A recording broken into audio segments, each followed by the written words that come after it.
We're live. This is Thoughts on Season 4, 2.5 Men Show. And, as always, spoilers, not only for this season, but for the seasons leading up to this season.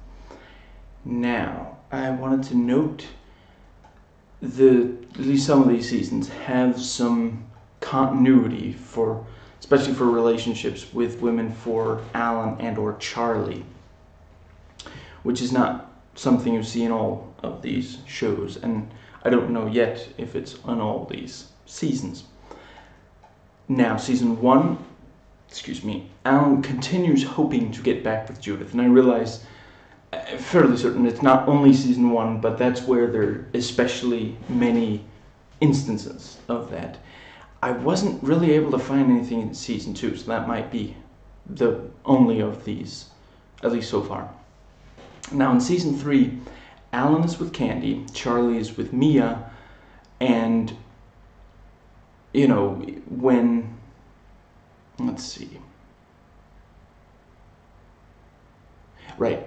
unhappy and going without sex when not with her after they break up and before they try to marry. And season 4, this season, Charlie is still sometimes upset that he is stuck in the debauchery lifestyle, and yeah, that's pretty much it. Now, to get into different, where the characters are. Charlie Harper, at the start of the season, he's depressed from having lost Mia. Alan, at the start of the season, he's depressed for having lost Candy. And Candy vacillates between still being happy around Alan and being fine with tearing him apart through alimony, which, she doesn't really come off as herself that vindictive. I don't know that she necessarily wanted Judith's lawyer, the Jackal.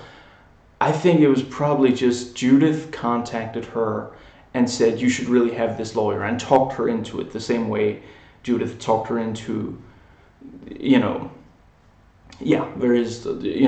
became friends, and then Judith coached Candy on what to say to Alan and such.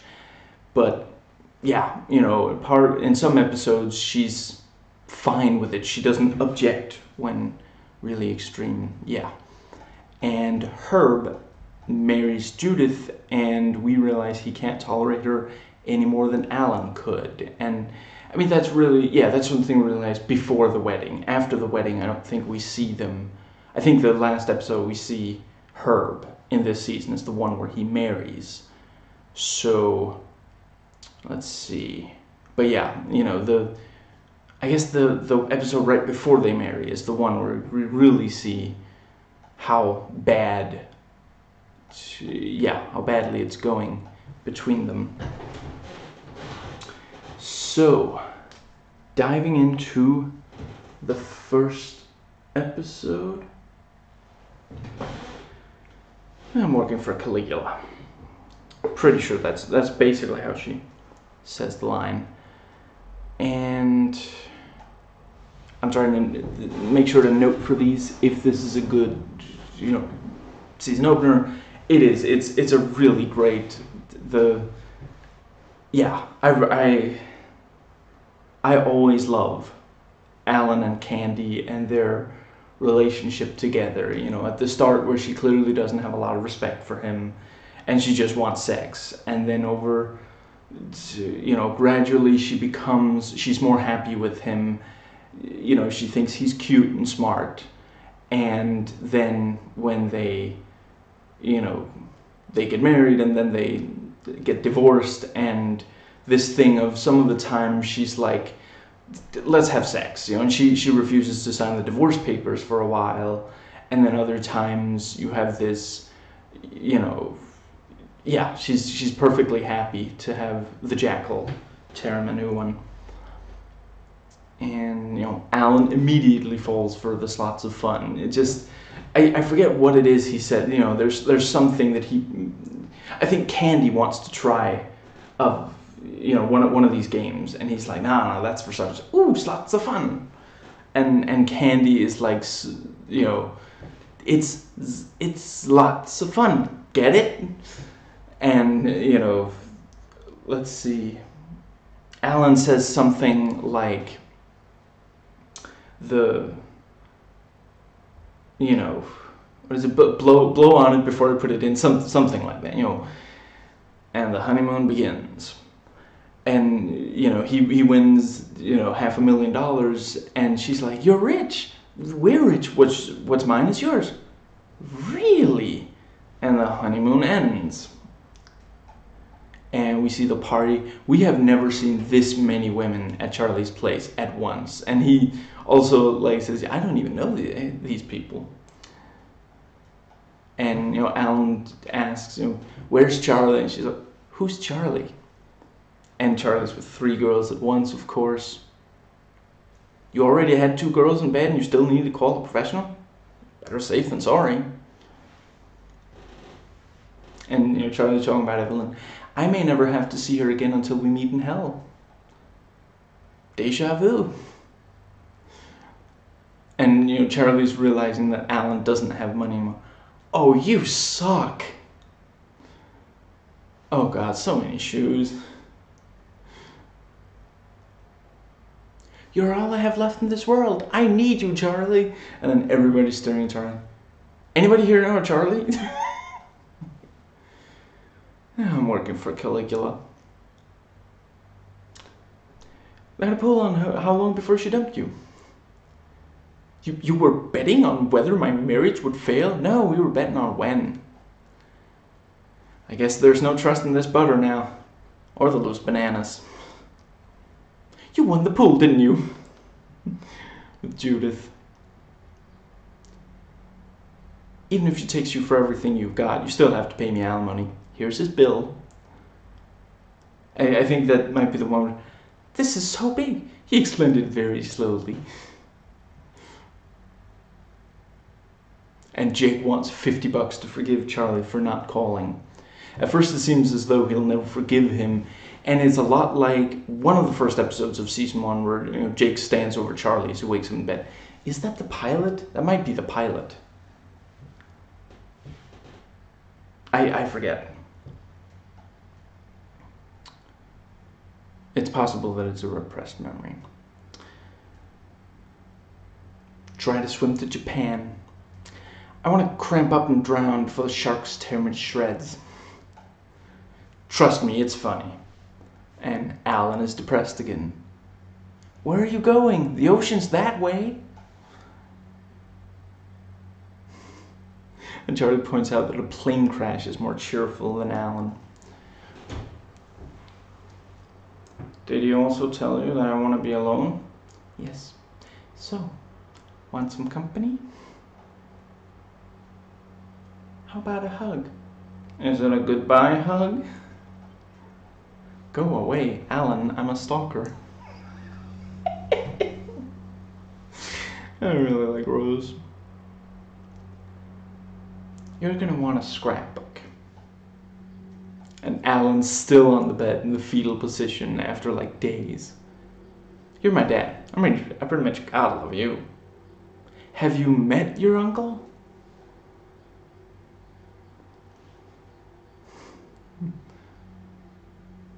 Hello? Mom? Oh God, what plague have you set upon me now? Alan, it's Mommy. Good one. You're self-obsessed, insensitive, and soul-sucking, but you're right. Of all the episode where Alan is miserable, this is probably one of my absolute favorites. No, I needed a good slap in the face. Although with Mom, it's more like a nail gun to the testicles. Fist me. You want me to fist you?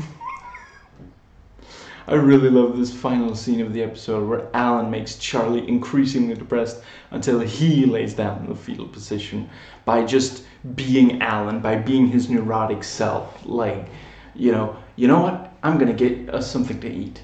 Maybe, like a little platter of maybe some cheese.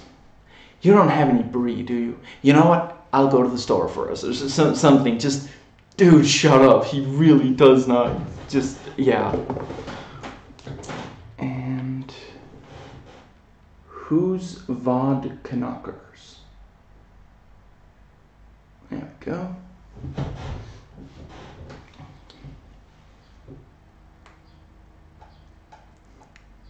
The girl that Charlie was with had a gun. Relax, she's a cop. Or was a cop. Or is wanted by the cops. I know she mentioned cops. She's married to a cop. Perfect. Then there's absolutely no reason why she shouldn't have a gun and why you shouldn't sleep with her. And, you know, not only does she have a gun, but, like, she's about to leave and she's like, you know, she's going through her purse. Where did I put it? She doesn't, it just, you know, she's always losing the gun, which doesn't even belong to her. Just, I mean, I guess either she's like, going out, honey, gonna bring the gun, or he's like, you know what, I don't like the looks of these. It's just, something looks off. Before you leave, you better grab my gun. Just, there's no way this is a good, healthy situation. You wanna know why I gave up Mia? I'll tell you why I gave up Mia. I gave her up for you. Oh. That's all he could say was, oh. And then she said, there's something else that I really think you should know. And Charlie tackled Alan and jumped on him several times, but just in his mind. I really appreciate that this is the second episode of the season. They couldn't have really fit it into the first episode, but it is something that needs to happen really early. The two brothers, you know, not quite resolving those issues, but at least Alan becoming aware that that's what happened. Excuse me. How about boxing? There's no fight anywhere tonight? Okay, well, how are you and your wife getting along? What? It would be a fair fight. She's got like 50 pounds on you. Hello? Alan is in a much better mood and trying desperately to cheer Charlie up. And Alan checks for keys under where Charlie is sitting on, like, the couch. It's super obnoxious. And then, yeah, he finds, like, a quarter or something. Is there something behind your ear? And, you know, Charlie, man, is, like, ripping off his arm and beating him with it. Ta-da! That's, yeah, the... Really, really love Charlie imagining all of this. I really love Steven Tyler singing here. Let's see.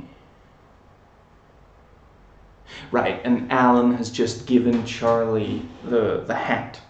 Excuse me. And there we go. And like this, I think this is going to be a better setup. Right. Maybe not. Excuse me. Apologies for the dead air.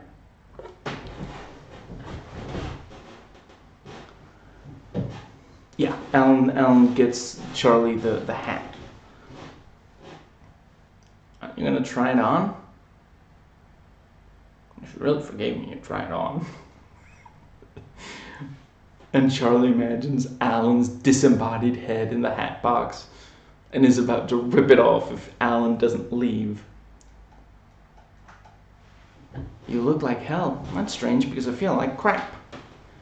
How long do you think you can keep it up? What exactly do you mean? And you know, Rose talking about Charlie's hat. Oh yeah, perfect fit. It's like somebody measured your head when you were asleep. So when your brother called, she knew your exact size.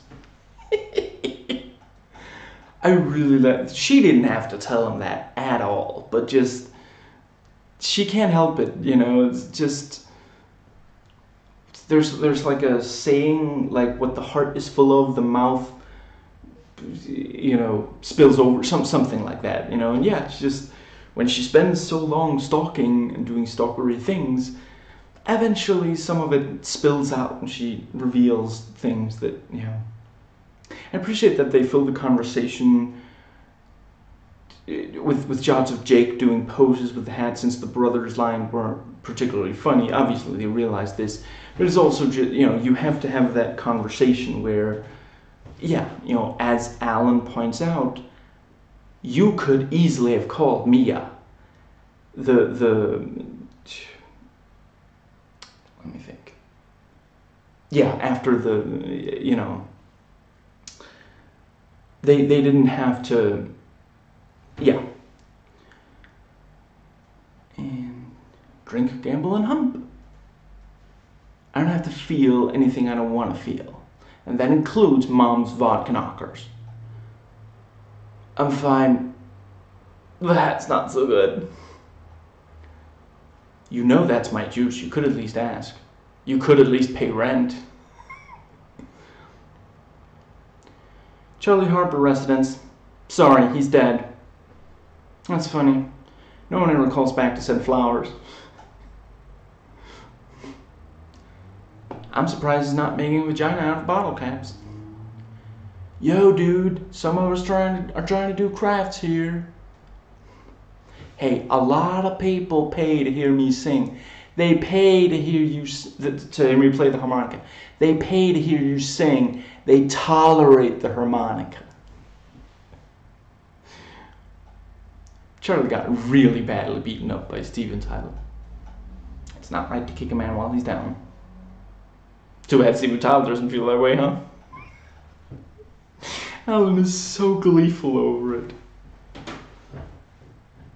And there's also, he says something like, I honestly thought when you were cowering under the table that the worst was over. And explaining why he didn't help Charlie. I'm feeling something. But as I'm also hearing a high-pitched whistle, it might be a concussion. Steven Tyler enters and the crowd goes wild. Why would I have hard feelings? I'm still picking pieces of your ass out of my boot. And he leaves wearing the hat. Isn't that the hat I gave you? The hat you threw up in? I had it cleaned. But I'll always know.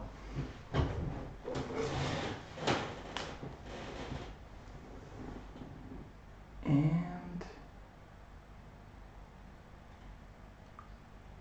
the sea is a harsh mistress.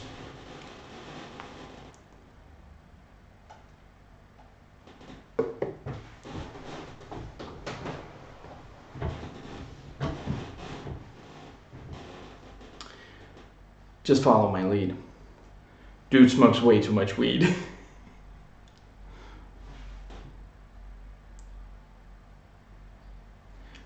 And, you know, Charlie's explaining why the surfer chick thinks he surfs.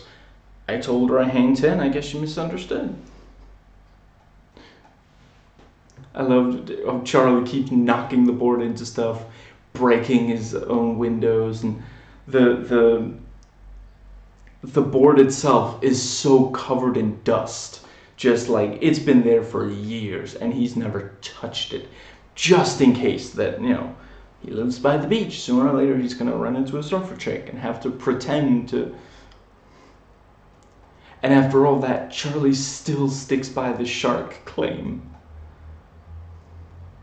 What is this? Water. Are you crazy? I almost drowned in that stuff. Well, the sea is a harsh mistress. And you're a moron. What? You said to mock you. Oh, that's the part that bumps you? Please don't make me say it. Come on, Charlie, I am your brother. Whatever it was, we'll get through it together. He said, take care of your mother. Good luck with that. Can I ask you a question? It's about what happens when you die. Who gets your car? For a second there, you think it's like, you know, a question about the afterlife or some kind of just... He's been dead for decades. You can't throw in a quick, hello, Alan? Dead or alive, that's just rude. tell you what. I hold your head under, and then then you can say whatever you want. Oh no, I have nothing to say to him now. That's the response you give when your brother says, "I'll drown you." And Charlie keeps saying, "Okay." So, everything okay? Wait a minute, did you say we? I'm not going. He's in the middle of a civil war and I still hear from him more than you.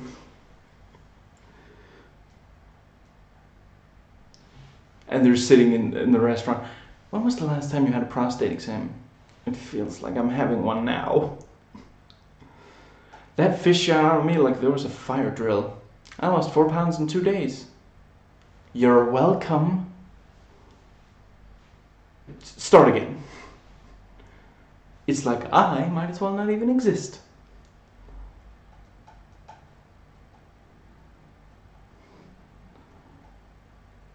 And Charlie comes back from the bathroom. My prostate is fine. What kind of table talk is that? You brought it up. I don't care who brought it up. I don't want to talk about it while I'm eating. And of course, Evelyn takes advantage of Charlie's near-death experience.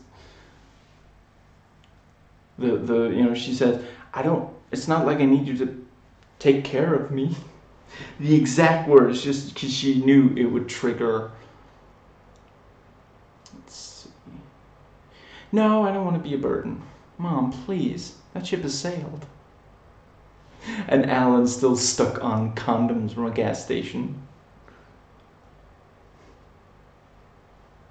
They took some fat from my butt and put it into my lips. What did they do? Use the whole ass? What did you do? Fillet a beehive? Fillet? What? I read. I can conjugate. Come on, Jake. We're going to the movies. On a school night? Why not? You're flunking anyway. I am the best I can be. Oh, darling. That just breaks my heart.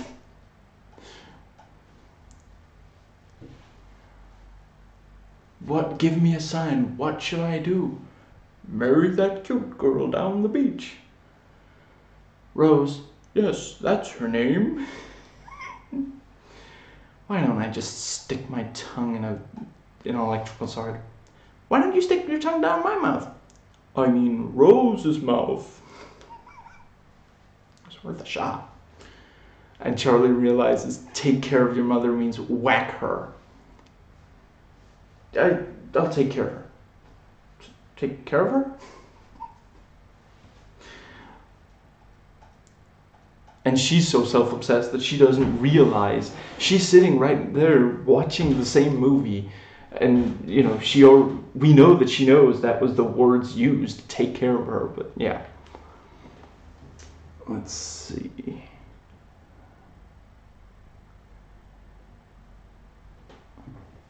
It's like watching a pot-smoking monkey.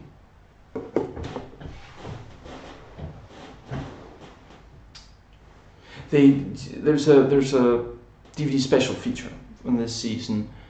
I think it's called Two Men Talking About Two and a Half Men. It's both of the show creators. And they specifically say about, that's the commentary.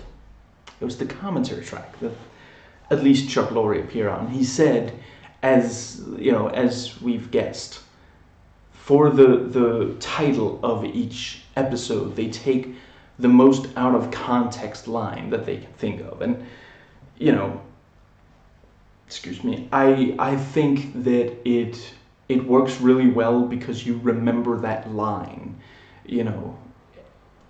Not all TV shows are equally good about a memorable title.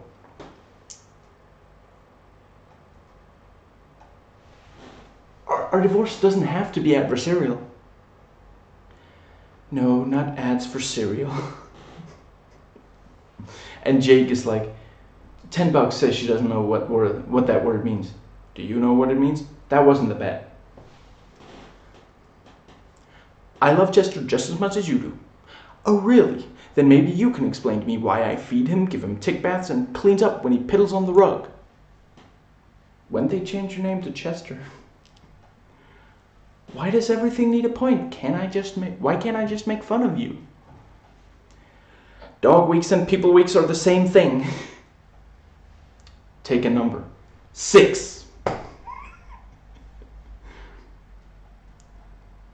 They do argue about, who gets me. You take him. No, you take him. And, Alan's talking to Judith. You know a lawyer? Gee, Alan, I'm sorry, but I can't give him to you. Why not? Because I already gave him to Candy. You're joking, right? I'm smiling, but I'm not joking. Judith, when did you start hating me so much? Well, let's see. I disliked you when we were married. I resented you when we divorced. I don't think I started hating you until you started having sex with that gorgeous 22-year-old dumbbell. Okay, well, thanks for clearing that up. There we go. Scroll too far. A kid who can eat a Happy Meal, toys and all. Jake so does not want Charlie's help with the girl. And we see that Alan was waiting outside of Candy's apartment. Ha! She didn't change the lock. And then the alarm goes off. But that's new. That's not love, that's just sex. Yeah, I'm sorry, I don't follow. And, Charlie's talking about how many of the women he slept with would come to his funeral. Granted, a few of them would show up just to make sure I'm really dead, but I feel confident that the overall tone of the event would be one of sadness. And Charlie asks Jay, he's like, I'll pay for this whole thing if you come to my funeral. Will there be food? Yeah. Can I bring a date? You're just screwing with me, right? How does it feel? I find Jake a lot funnier when he's like this, than when he's just not saying very much and eating a lot and being stupid and such. And we see Chester, and he is humongous. I stole him. Alan, I may think with my penis, but at least I think. And Charlie about Alan walking. Walk him? You gotta fit a saddle to him and settle the West. She has no idea that he's gone. And then the doorbell rings. Probably. Just in case, hide Chester. How am I supposed to hide him? Sit under him with a pail and pretend he's a cow. And Charlie has to drag the dog, which is completely unresponsive to him. They did a great job on the dog trainer here. I'm not sure we do see the dog again. I'm almost certain in this season it's only this episode. I think they could have more fun with it. I really, really love the stuff with Chester in this. And Charlie gets dragged back into the living room by the dog. And he keeps saying, whoa, as if he's trying to stop a horse. And, with that, Alan just like, fine, cuff me. Might as well bail your dad out of jail. Can we go eat first? Sure, why not? As long as you've got your priorities straight. And Chester's sitting on the couch with them, and we're told that he has to stay with them for a while because, like, Candy and the lawyer are on vacation somewhere far away, something. I think the German title for this is Who is a Good Dog or something. Never mind. Gotta translate, Google Translate, thank you. Who's the Stupid Dog is yeah. That's pretty good. Who's a stupid dog? You are. Yes, you are. And that brings us to a live woman of proven fertility.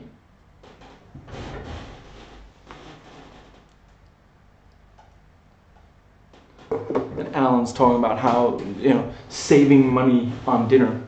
I'm trying to learn to chew my own cud. And Jerry's talking about how he's not keeping a tab on Alan. $26,389 to date. Alan spends that much money just on dates?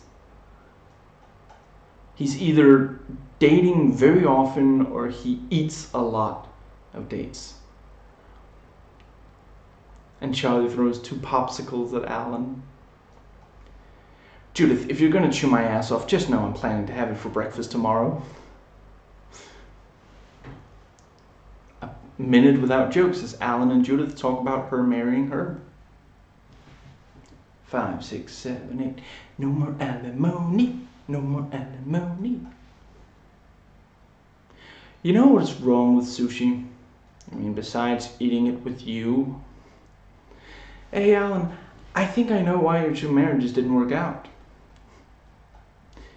5, 6, 7, 8. No more alimony. Why are you here? And how did you get in? Rose let me in.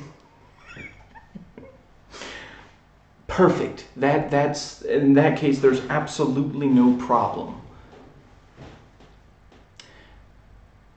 But if Jake hadn't shown up, I'd been gone by now and you would never know I was here. You just break into the house when I'm not in? That's not true. Sometimes you're upstairs asleep. I changed the locks. Yes, but you didn't change the locksmith. I can recommend somebody. I replace everything I eat. You know how? I have an exact duplicate fridge in my house. By the way, we're out of popsicles. And Charlie's talking to Jake. Yeah, but you can't stay here. Why not? Because you're running away. Away, according to the dictionary, means not here. It's usually preceded by the words far, far, in your case, go. Charlie, why can't it be both of those? Don't underestimate the value of having a prescription block lying around the house. Charlie, in case somebody gets sick or bored. And Alan desperately tries to convince Jake to accept Herb as his father. And finally does by raising his allowance. Excuse me. Have you and Judith ever considered putting Jake on any kind of vacation? Why? What do you got? We paid him to like you. And it costs less than you might think. But that's good. A bribable child is a controllable child. And they talk about how bad Alan is in bed.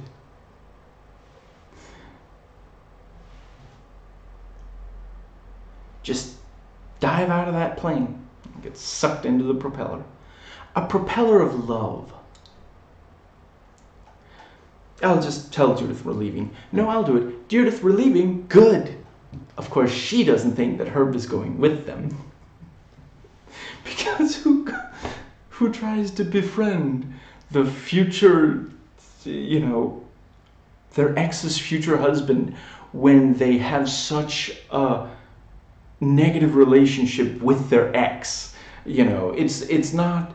I mean, you can have some people do get along with their ex and their ex's new husband or wife, but Alan and Judith despise each other.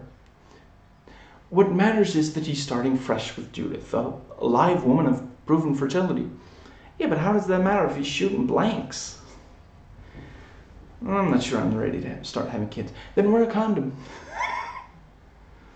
You know what? I've never had a second beer. If this is a bachelor party, wouldn't there be a couple of strippers? Charlie, I'm on it.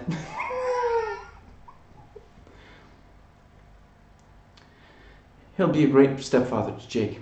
Yeah, whatever. And they record Herb with strippers, but accidentally did so on Herb's phone.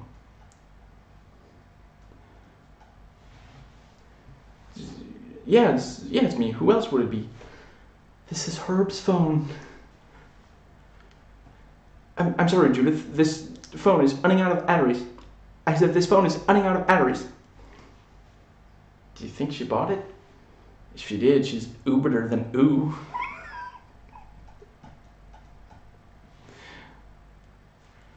Why would I go home when for an extra $300 I can go all around the world?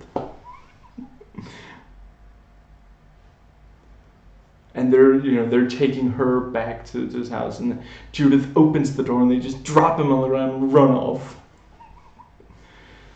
That was close.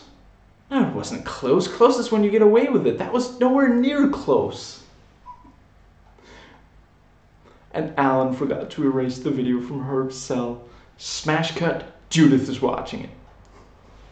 And Rose gets soda for the strippers and notes their drinks so she can drink them at home too. Just, yeah. I mean, it's called being a good host. Come on.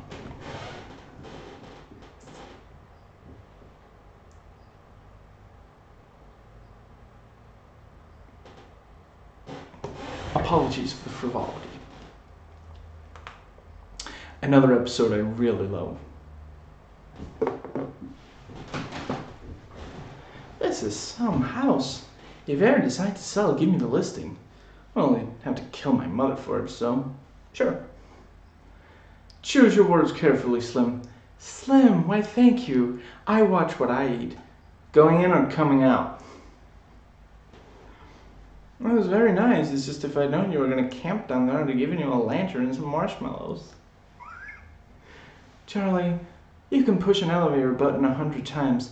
It still won't come any faster. Fine, maybe the next time I'll take the stairs. A few minutes, that's all I get. Trust me, darling, with me that's all you can handle. And they're trying to be nice about it, and then finally Alan just says, no, we don't like her. Boy, puberty's gonna hit him like a shovel. I love Lydia being extremely picky about the food in the restaurant. Just over and over, like, make sure that it's like, well done. Well done, not, you know what, you're gonna get it wrong. I'm gonna tell you something. Many forms, I thought you were joking. Do you eat here regularly? Not anymore. Why can't I expose myself to your kids? What would make you think that would hurt my feelings? It was flown in from Vancouver. Would you like to know what the movie was? And Bobby the waiter is so uncomfortable about them talking about the speed of chewing. Good choice. Thank you. On the food. I'm not saying it wasn't a turn on. I'm just saying you may need to trim a fingernail. And everyone in the kitchen hears that. Boy, I'm glad I stopped coming to work high. I love Lydia and Evelyn together. Don't say schlep, darling. You're a bit too vanilla to pull it off. You're sure you don't want to stay and finish putting on your makeup? That's okay. I'm done. Would you like to borrow some? No, thanks. I'm allergic to the drugstore brands. The only difference between those two is you came out of one and you think Lydia's like Mom. No, we think Lydia is Mom. It's like uniform. They could be firemen. That's a selfish car. You know why Lydia has a four-door car? Because Lydia has children. Unlike our mother. Lydia is way sexier than Mom. Not that I don't think Mom is sexy. And Rose hands him a copy of Oedipus. It's about a man who marries his mother and rips his eyes out. I'm giving away the ending because I'm afraid you might be blind by the time you reach it. You've never seen her? No, you've never seen me see you with her. Oh, you're gonna love this book. And Alan is like, Charlie, it's Mom. Hi, Mom. Oh, Lydia. Very funny. I thought so. I liked it. one word and everybody gets their eyes poked out. And Jake says all the things that Charlie could do wrong with Lydia's sons. So if I do all that, so if I do all that right, they'll like me? No. Why not? You're doing their mom.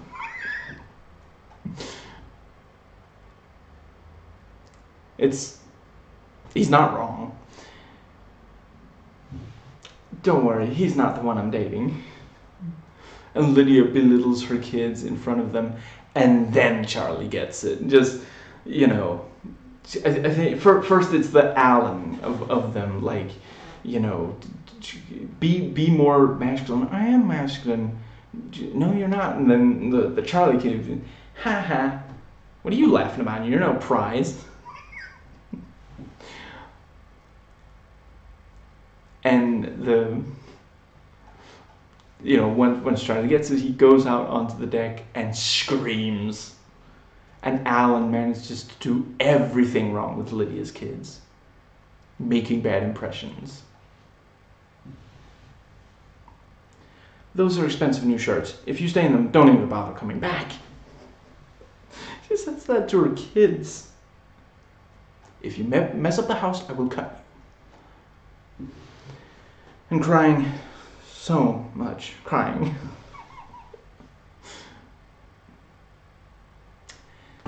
The way you interact with them is so unbelievable. Thank you. One of them has a chance. The younger one, I'm afraid, is lost cause. Wow. Oh, why not? I'm going to hell anyway. The German title for this episode is apparently Oedipus. I can't for the life of me figure out why. I really, really love this season. And there we go. Now that's a 4. Repeated blows to his unformed head.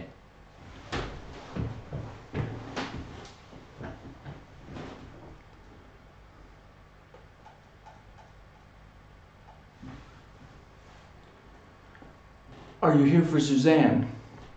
I have to. You didn't put your hand over the phone. And then Jake still acts like he might be able to trick Suzanne.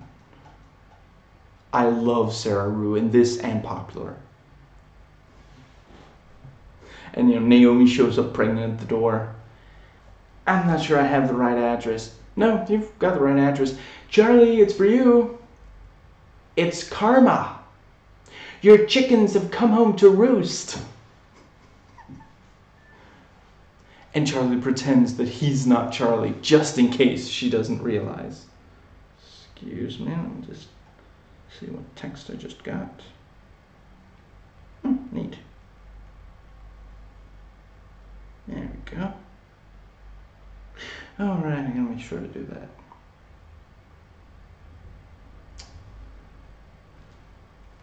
I'm going to see if I can simultaneously talk and do this.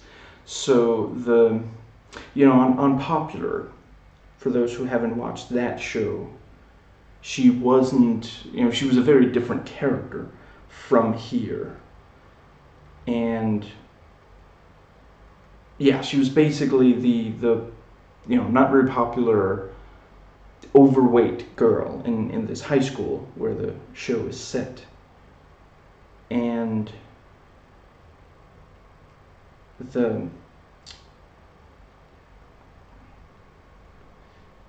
among other things, she has this really satisfying scene where she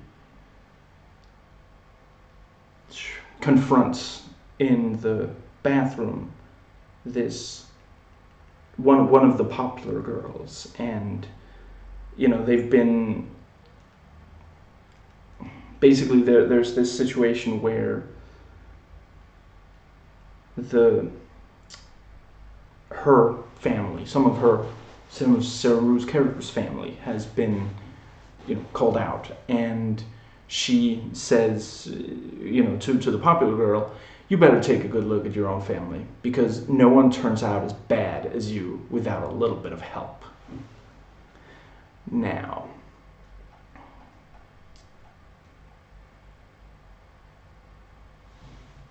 and Charlie to Alan about making him think Naomi's pregnant with Charlie's kid. Are you trying to give me a stroke? Is that what you're trying to do?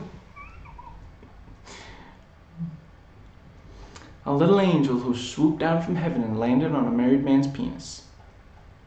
They fired her for being pregnant and for stealing office supplies. 8 computers and a Xerox machine. Not all at once. When she just says office supplies and some pens, maybe a red stapler that belongs to a particular employee. No, 8 computers and a Xerox machine, and not all at once. I'm not stupid enough to try. And Alan is really into Naomi. Long story short, once there's a bun in the oven, I don't feel the need to butter it. Now that's an image. And Alan is really into pregnant girls because Judith finally wanted sex from him when she was pregnant. And Charlie's on about what explains Jake's grave. The repeated blows to his unformed head. Excuse me. And Charlie's talking about what he's going to do to Alan at night. Poke you in the ear with a hot dog, see how you like it. Just going to make sure we're still recording. Yeah.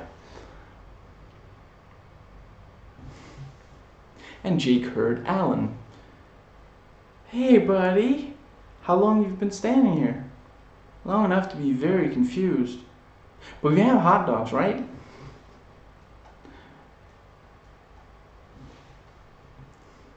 Alan leans on the ironing board and it collapses under his weight. And he's like, you know what? I'll do this. Thanks. You're doing a very good job anyway. You know what? I'm going to go ahead and plug it in. My mom will be all over me like hair on soap. You do paint a picture. Do you know what the baby is? I'm hoping for human. And passing gas like a NASCAR pit crew.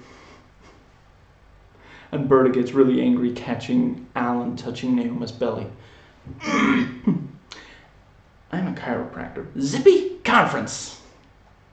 What kind of dignity can a woman have scrubbing strangers' toilets? And then he realizes that's exactly what Berta does, and he really... I'll tell you what kind of dignity of a working girl. Hats off to you. Excuse me. She was the smart one?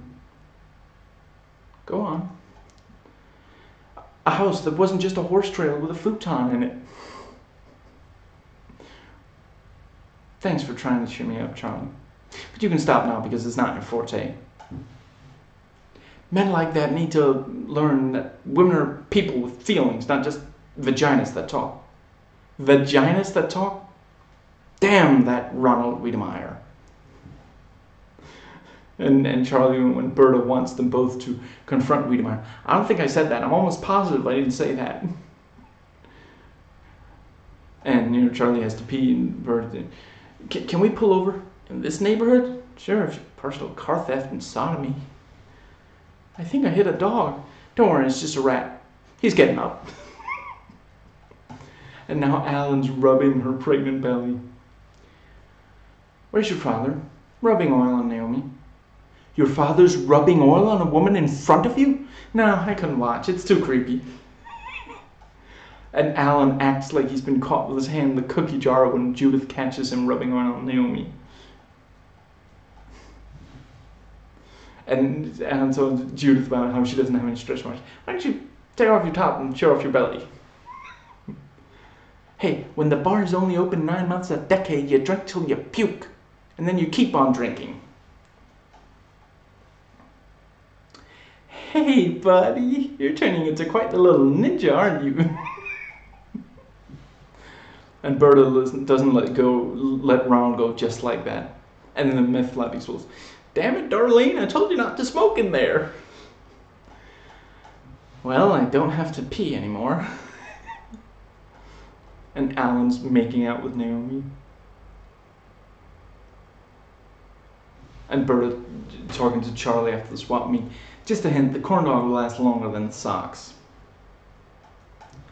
Oh God, it's too big. What the hell? Alan, you sick freak. And for a second there, the audience, we actually think that Alan is having sex with her. And then, you know, but that is the position when you're trying to deliver a baby, you know. It's just because we've seen so much of him. Yeah, and the last time we saw they were making out. And Berta's talking to Charlie, who's freaking out seeing Naomi give birth. What's wrong? You never seen an angry one before? Hang on. Let me put down some tube socks. Just ignore that idiot. And they got Naomi to the nativity board, and Alan wants to have sex with a stranger who's pregnant. And of course, Berta doesn't share all the money with Naomi. And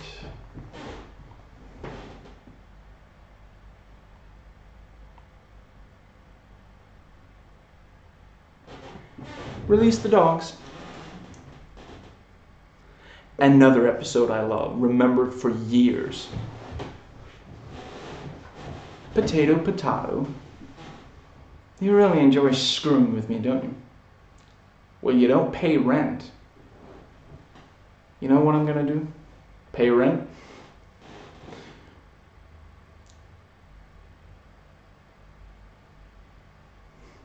And Charlie, after trying to get his nipples hard with frozen peas like he thought Alan was. Nah, I prefer the tater tots. And Alan pretends he's running in slow motion to the... I don't know what the song is called, but yeah. We all know it, and we all know it from slow motion running.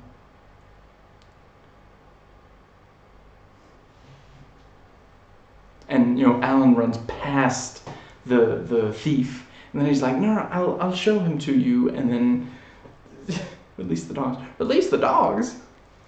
And Charlie's gonna open the door in the early morning. This better be good. And he sees Alan's parents. Hey, it is good.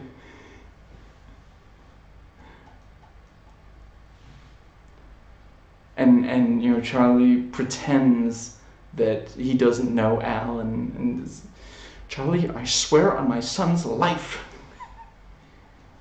Listen, Jake, big pharmaceutical companies want you to think you can take a pill for anything. Can't sleep? Take a pill. Can't wake up? Take a pill. Feeling sad? Take a pill. Can't get it up? Take a pill.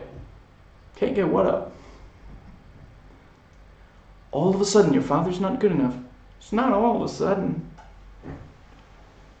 It's noon, Saturday. See you Sunday. Oh, would you please get out of bed and stop being a waste of skin for once in your life? Well, since you said please. And Charlie gets back in bed. It's like he's never met me.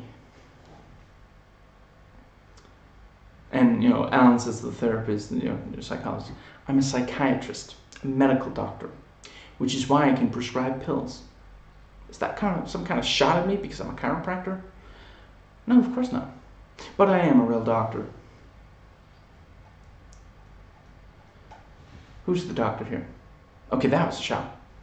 You got me. I love Jane Lynch on this show, and there's another thing they mention in the commentary track that they also really love. How, you know, she's usually just sitting there in the chair, and she doesn't move very much, and she just has these deadpan lines, and just, yeah, she's so good. I love her in everything I've seen her in. She's in that quirky comedy about dog, Best in Show or something, with Parker Posey. That movie is so funny. I didn't say complete and utter failure. Huh, then why is it in my notes? And, you know, we're already out of time? Well, you dozed off for 40 minutes. You're gonna charge me for that? I was awake. Gee, you know, Alan, when a patient tells me that he can't, you know, that checks are bouncing, that his alimony checks are bouncing, I don't let him pay with a check.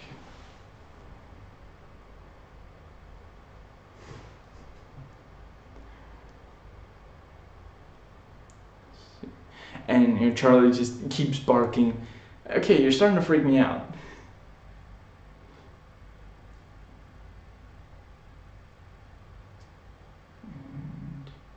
Go to your room. And Jake lists,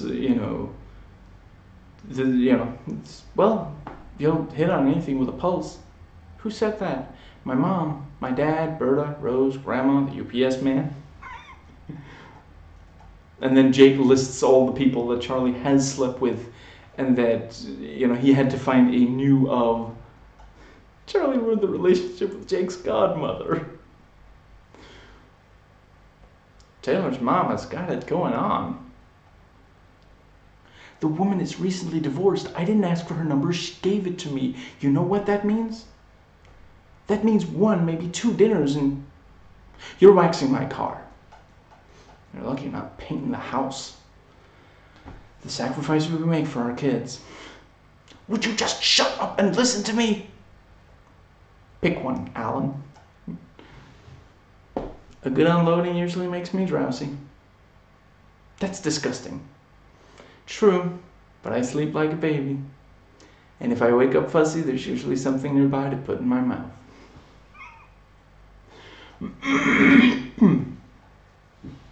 And Jake was sitting up waiting for Charlie like a jealous wife catching her husband cheating. I have to explain it to you? I have to explain everything to you?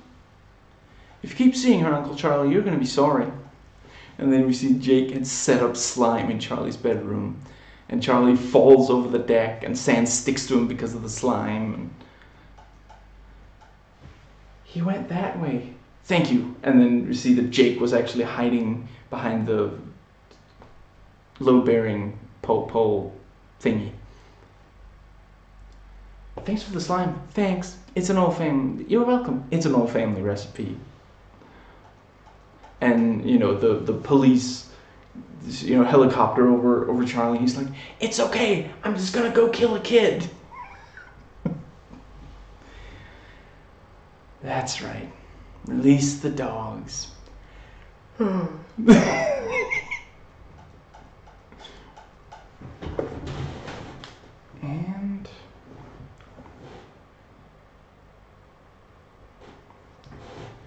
Corey's been dead for an hour.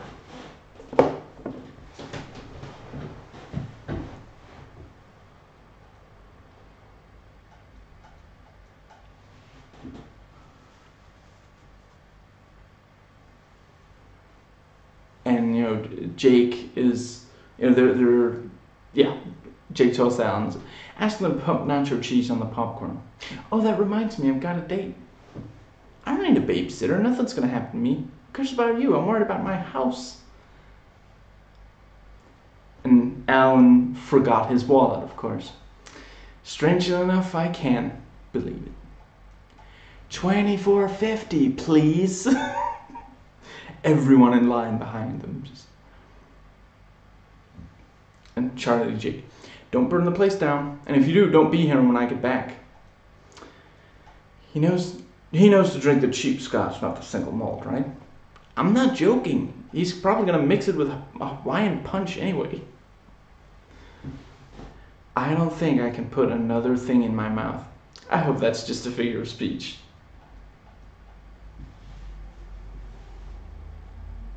Alan, I believe it's time we get the check. And then Charlie pretends he has to pee because Alan, No matter how you shake and dance, the last few drops will on your pants. And then Charlie pretends to take a crap too. I love Jake watching his first horror movie alone. And that, I've been there. And it's such a cliche slasher. And then he jumps in the air when Rose touches him from behind. Are you crazy? Well, there are several schools of thought on that. And then Alan rambles on how they should have liquid soap instead of bar soap at home too. How funny is Berta? She is a pistol. Alan just continues to drag out all the stuff that they're doing in the bathroom, that he's doing in the bathroom. He's carefully drying between each finger after washing his hands. Don't want to get athlete's hand. Don't even think about it. And Stefan, again, great. Unbelievable. Yeah, we got a free dinner. If you shouldn't run with scissors, you definitely shouldn't run with hedge clippers.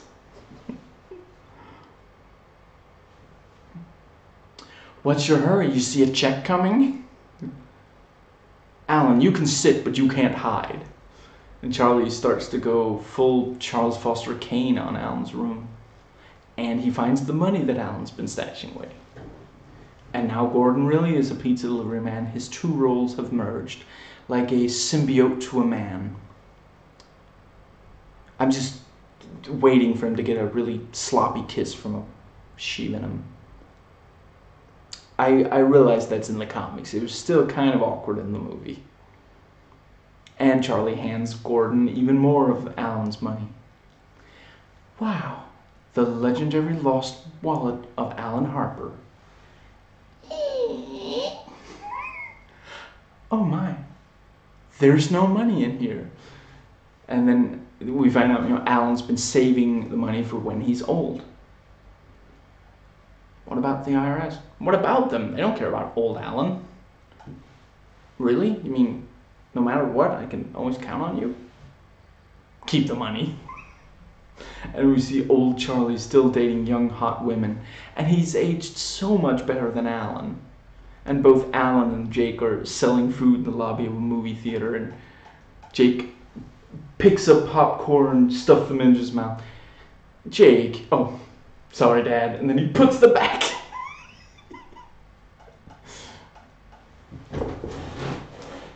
And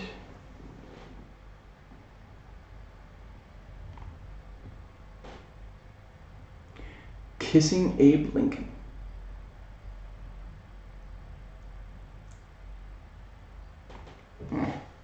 Guess that's as good as it's gonna get.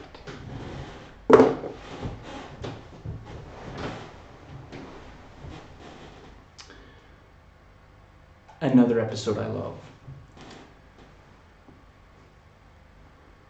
And, Alan's talking about buying a condo for himself and Candy. Not the best choice I made, but a real estate guy was my penis. Is that what they mean when they say the market's gone soft? And Candy seduces Alan instead of solving the problem, of course.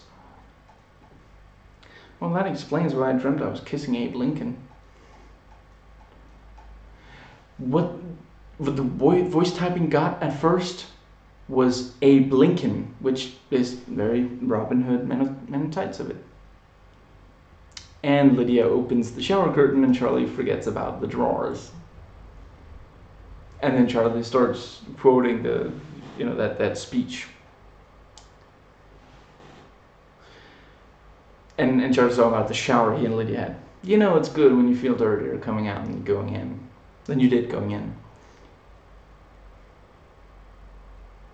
And Charlie's at the piano playing. I'm just practicing. Oh yeah, your little jingle thing. Hard to believe that takes practice. And then Charlie starts playing what I think is funeral music. And Jake to Lydia about Berta. You really thought she was going to make you breakfast.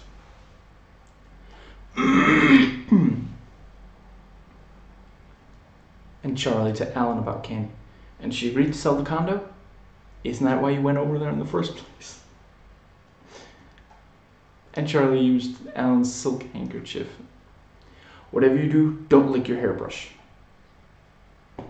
However, will he be able to resist the temptation? But I don't want to sell the condo. I can see boats from here. I know that, but I can't afford the payments. I like boats. One of my favorite encounters of the two. And yet again, Alan has sex with Candy instead of getting her to sell the condo.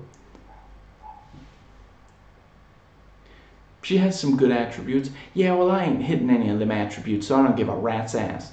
You know what she said to me, Charlie? She said, I need to learn my place around here. She didn't. She did. Is that true, Charlie? Do I need to learn my place around here? And Berta about Charlie after the Alpha Dog song. Scene. We'll just pretend that's morning wood.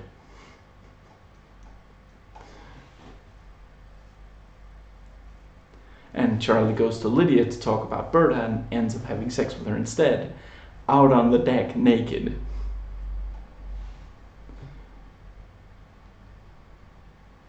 And Charlie to Alan about his silk handkerchief. You probably have to burn it.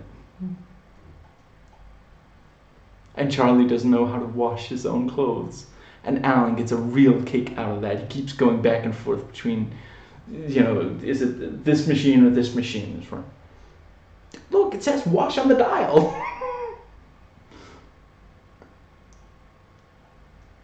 And when he's having trouble with the washing machine, you know what? I'm just going to buy her some new clothes. And then Charlie keeps opening the top of the washer, pausing it and closing, which assumes it like a child who's discovered a new toy. I hear scientists are working on a machine that can cook 2 pieces of bread at the same time.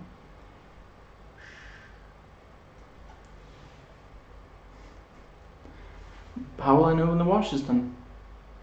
The machine will call you on your cell phone. Really? I love Alan just staring at him for a few seconds. And Alan talking about why he pours himself a glass of vodka. I'm just mad at myself. In that case, pour me one. I'm mad at you too. You're doing laundry? Yeah. And Charlie talking about, you know, laundry, answering his cell phone. That's probably them now. Hello? Oh, hey, Mom. I thought you were my washing machine. And Berta gives Alan a look, and Alan just shrugs his shoulders. Borrow me? You want to borrow me? What am I, a carpet steamer? Excuse me, I was talking to Charlie. Wow. You want to do me a favor? Take the money you were going to pay me, convert them into rolls of nickels, bend over, and shove them up your...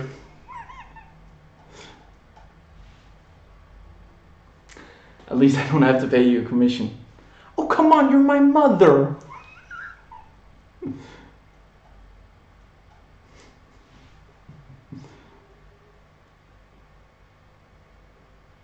And you know, I think, yeah, it's when, I think Candy calls on the house phone and Alan's on the cell phone. Like, I don't know, what are you wearing? Mom, I gotta go. Candy, I'll be right there. We need to work on our communication skills. You know, I've always thought that. I just didn't think... God, you play along like a monkey with a mandolin. Alright, hand me the mandolin. You need to give me a heads up when you're lying. I'm always lying. I'll give you a heads up when I'm not. Yeah, you're the smart one. You know how I know? The washing machine called and told me. Ooh, high heels and a Cool Whip. Yeah, that'd get me to come over.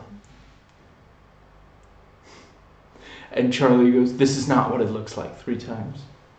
I've got a vagina on my back, but I know I can get it off. You know what? I don't need either one of you. I can do my own laundry and I've got my own finger. The finger thing must be the thing that they briefly talked about in the first episode Lydia was in, where he said she may need to trim her fingernail. And then later in the episode she says, I got my fingernail trimmed. Lydia does not appear, at least not in this season, after this episode. And we see Berta, even just the episode after this one, so I guess that's where it ended up. He's still a sex addict, but he's no longer with Lydia. And Lydia was the reason that Berta had a problem with, so, you know, he's probably with Pam. And they're at the, you know, Sex Addicts Anonymous, and Alan's like, I'm Alan Harper, and I've got a condo for sale. And you know, Charlie like steps on one of his feet. And I'm a sex addict. It's priced to move. And Charlie's gonna hook up with Pam, the sex addict. And of course, Lydia and Berta can't stand each other. You know, Berta and Evelyn can just barely stand each other, and that the reason for that is they don't have to see each other very much. They don't live in the same house. Berta isn't constantly being berated by Evelyn for the way she chooses to clean, because of course she would. She constantly berates her own sons for how they do things. I realize they don't, they don't get along, but Berta is still cleaning for Charlie, and Evelyn does occasionally come over. But yeah, with Lydia, there's no, she thinks she lives there. She puts stuff in his drawers, and she thinks she can talk about Berta like she's not even there. With excuse me. And Walnuts and Demerol.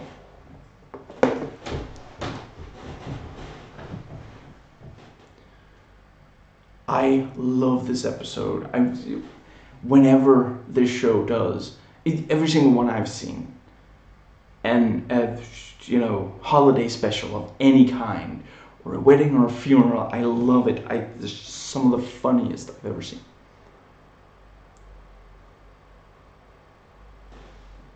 And Charlie's singing like, I'm getting laid tonight, and then we'll play some jingle balls. It's been a real long wait. This is our second date. It's Christmas Eve and I'm getting laid. And then he sings, we think he's singing Glory, but then it's Gloria. Tonight I'm boinking Gloria. 4 call girls, 3 French maids, 2 drunk twins, and a lap dance in a pear tree. $100, wow. Picked it out myself. Fart in a can? You don't have one, do you? I've got you, but this is good for travel. Judith, we're going to spend hours in the car. We're spending the holidays in San Diego with my parents. That's why I need the eggnog. She's out of rehab? Yes, my mom is out of rehab. She kind of jumped the fence. That's quite an upgrade for the last time we heard about her mom. She was just really upset about finding out her daughter's a lesbian. So yeah, I guess that really sent her over the edge. And since then, she's been a druggie who, I mean, that was funny, and this is funny. And I mean, some people do really freak out over that kind of thing. And Berta's talking about how much alcohol there's in the eggnog. You might want to keep the candles away from the eggnog. And Charlie and Berta keep saying bland niceties to each other. Excuse me, just gotta make sure that it's not suddenly gonna restart on me. Okay. Give me my bonus, you blockhead. And Charlie on how big of a Christmas bonus Berta won. Really? What would Jesus do? Excuse me. And Alan's talking to Herb about how drunk Judith's getting. Apple doesn't fall far from the tree, does it? And Berta takes a lot of eggnog. I got a long bus ride and I don't want to sober up halfway there. And Candy is sleeping with a married man. 2 minutes and I bring out the fart in a can. And Jake drinks the eggnog and no one notices because there's so much drama going on. I guess we should get going. What's the hurry? Your parents are waiting, remember? What do you care? They don't like you anyway. Now that Candy's there, because Herb... engine. No. There's no way it's thunder. It's way too bright out. Now that Candy's there, Herb... clearly, Herb has never gotten drunk before he met Charlie, and he's so easily talked into, like, sexual,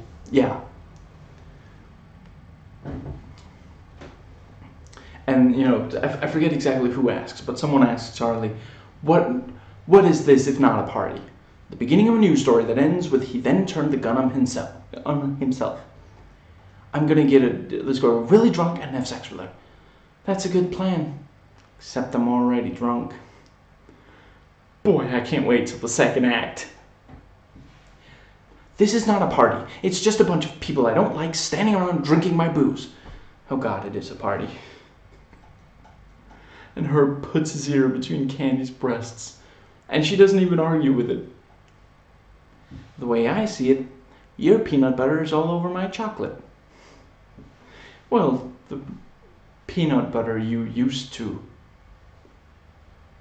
have, anyway. I could make your life a living hell. How would I know the difference? And Herb just cannot get over Candy and the fact that Alan was with her. So you saw her naked? And Alan to Herb about why Judith is mad. Maybe it's because you're using Candy's nipples as a Q-tip. And Jake continues to drink eggnog. This is where I'm really relieved that, you know, it's not actually alcohol, because that would be really messed up.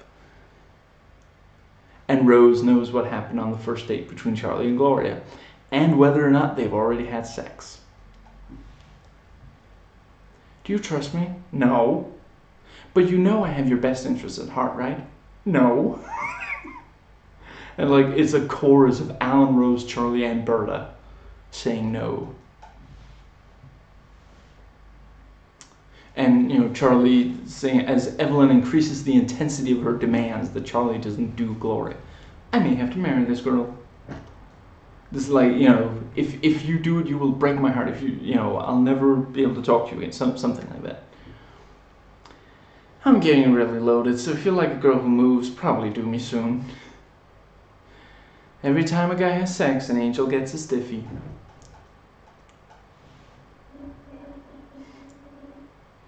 And, you know, Alan's like trying to say Judith, you know, Herb's, you know, no, Herb is still going to stay with you. And then, you know, there'll be other men. Oh, I get it. It's like Tony and Tina's wedding. We gotta follow them around. And Jake continues drinking and is clearly getting drunk.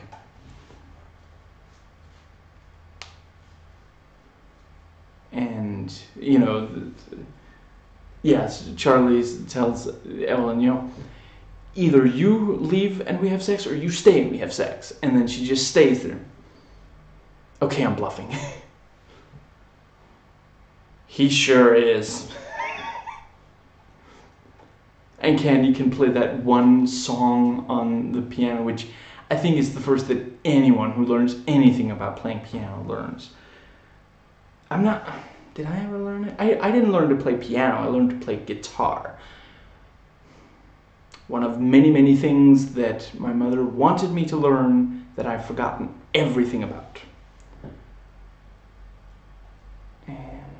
And she doesn't know that the lyrics are to it. She sings the completely wrong songs.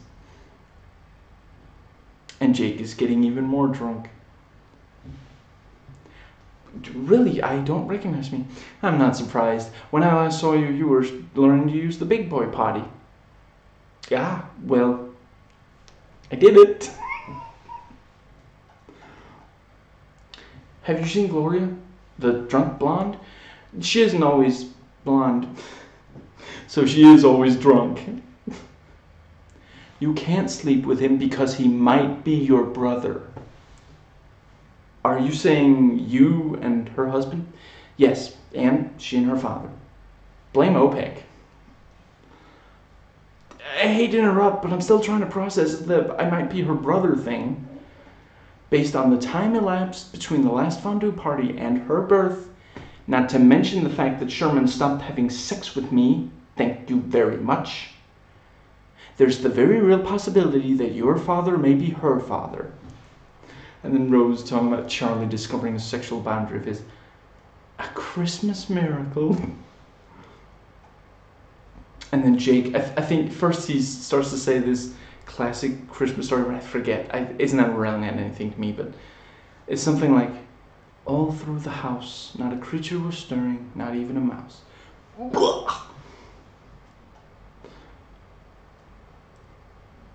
You're only doing this to piss off my mom?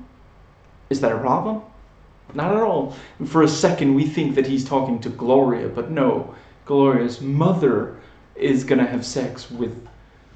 Wow.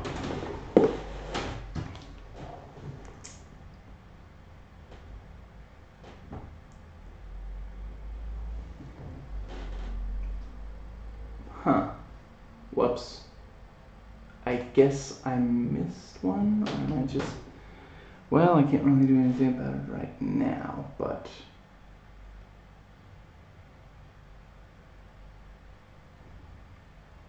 Here we go. Castrating sheep in Montana.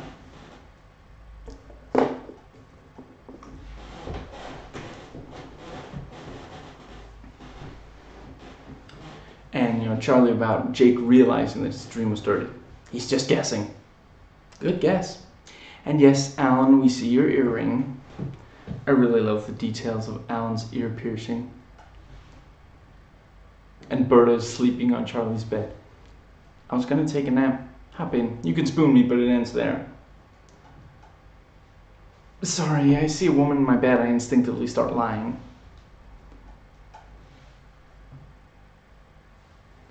And, Berta kicks Charlie out of his own bedroom. No, this is ridiculous. Berta, get out! Sleep tight.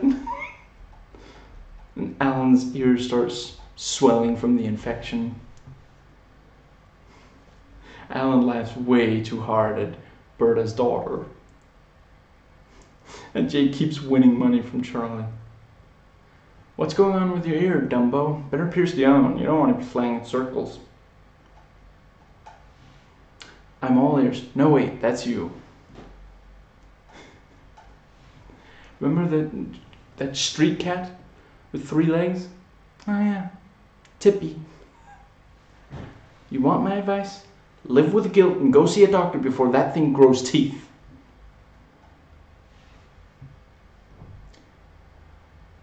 A woman I've seen lift the stove with one hand in order to beat a mouse to death with the other one. And Jake is still winning money from Charlie. You can't join the army. Why not?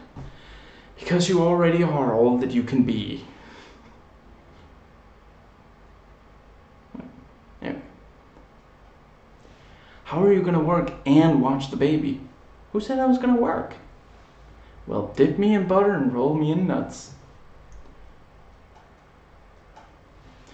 If you're going to do anything, do it to me. And Berta hugs him. Welcome to the family. Berta is being really creepy taking care of Alan. And she prepared the breakfast or something. You eat like a 9-year-old man with stomach cancer, but I don't judge. And the two of you can spend the afternoon in bed getting sticky. What's wrong? Oh, please don't tell me something's wrong. You're not much, but you're the best she's ever had. Oh, right. She's never dated someone with a job before. At least not indoors and legal. And the ear looks even worse. I could lance that ear for you. I know what I'm doing. I spent a summer castrating sheep in Montana. Think about it, Alan. Any woman given time will eventually grow to loathe you. You're right. So I just have to stick it out with Naomi until she hates my guts. How long could it take? I tossed in some vitamin E. Help you chalk up the old pool cue for Naomi. Berta is way too eager to encourage sex with her daughter. Positively Trumpian. Oh, I get it. I'm not good enough for you to meet your mother. My mother feeds on the souls of the young. You're just like every other man. Flirty, squirty, and arrivederci. You weren't worried about being premature on your first date when you ruined a perfectly good sweater.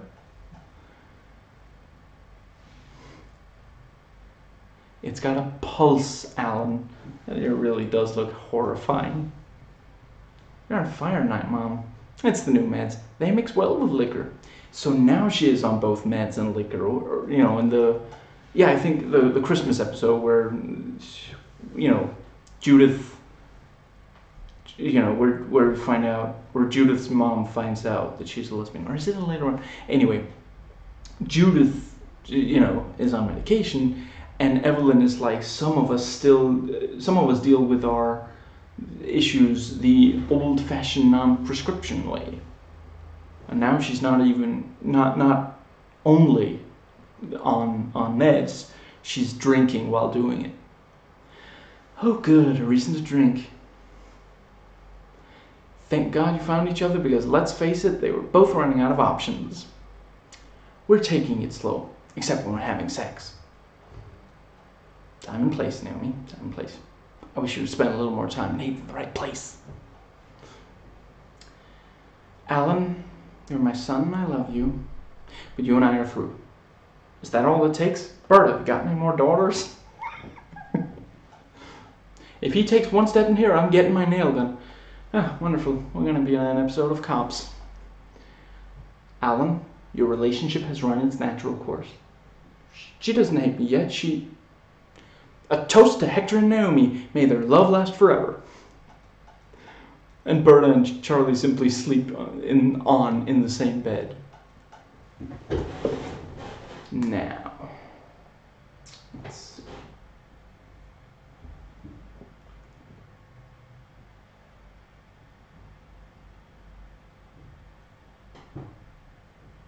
Don't worry, Speed Racer.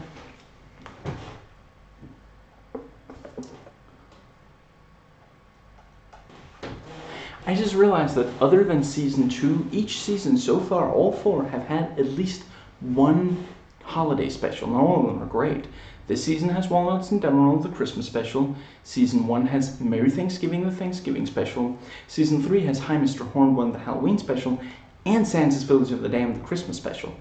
Season 3 was greedy. Couldn't one of those have been in season 2? To be fair, season 2 is non-stop amazing episodes, so it's not like it needed the boost.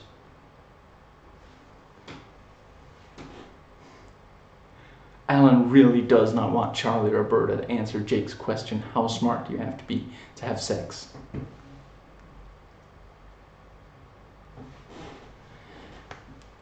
Jake overheard you two in bed. Oh God. Oh, sorry, wait. Skipped ahead. Yeah, Jake says he overheard his mom and her in bed. Oh God. Oh boy. Oh goody. Don't interrupt. Don't interrupt, Charlie. Go on, sweetheart.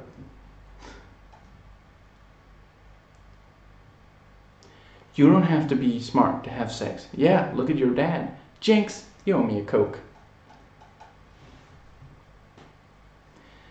You want to know what kind of pie your Uncle Charlie likes? Well, can I? I'm guessing cherry. Yeah, sorry, I make some of those lines up.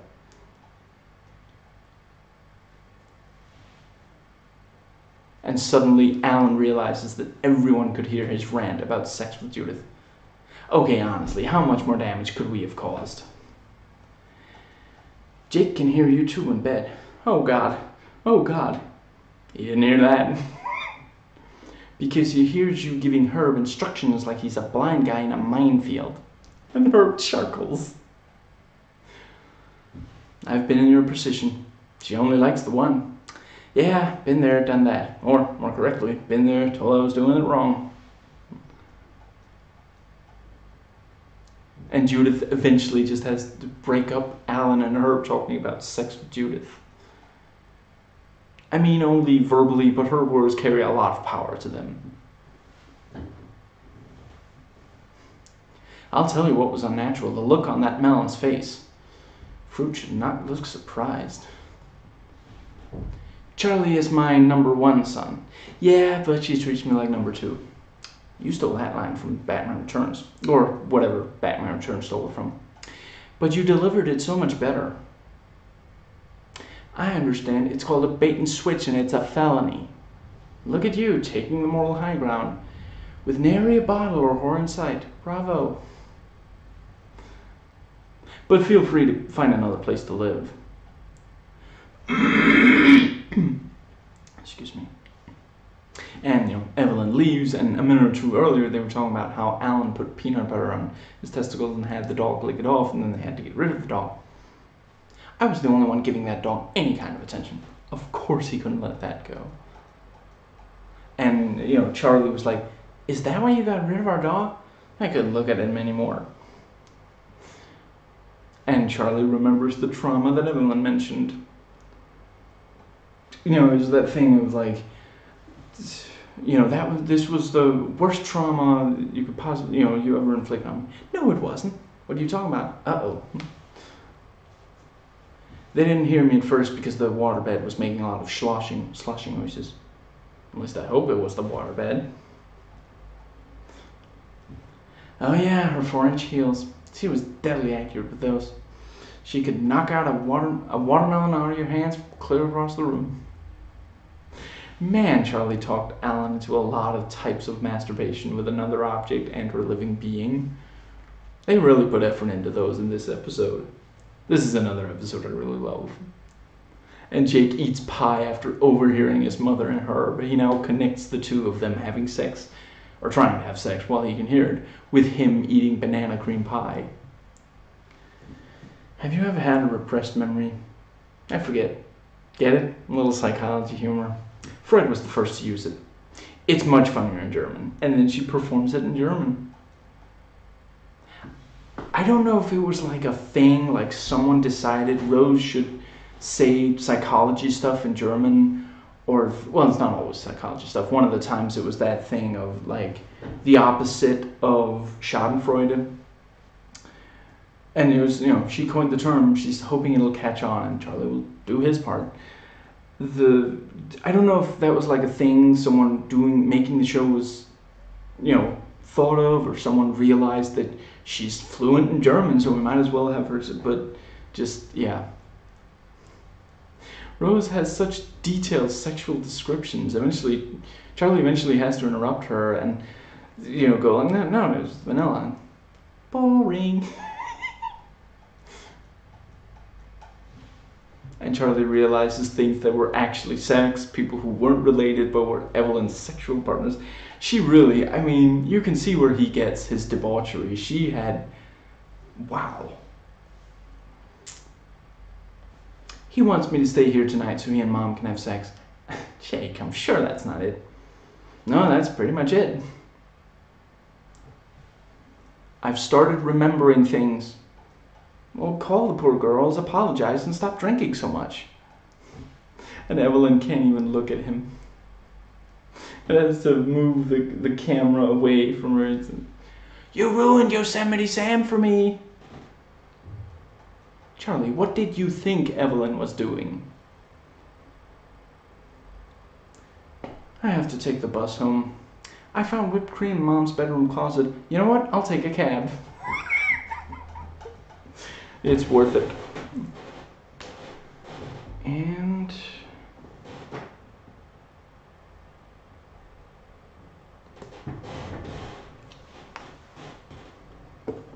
that's summer sausage, not salami. Excuse me.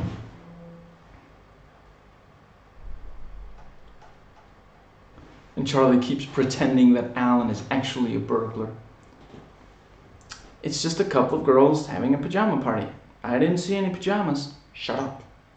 I feel like it would have been funnier if Charlie had used Alan's line in this scene of no one's talking to you, yeah, first Jake, tries to defend himself, and then Alan continues to confront Charlie after saying, no one's talking to you, and then, I didn't see any pajamas. No one's talking to you, just, yeah.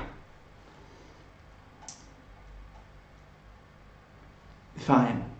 Mea culpa. Now, if you'll excuse me, Mea is going upstairs for culpa hours. I'm gonna slug him. Can I slug him?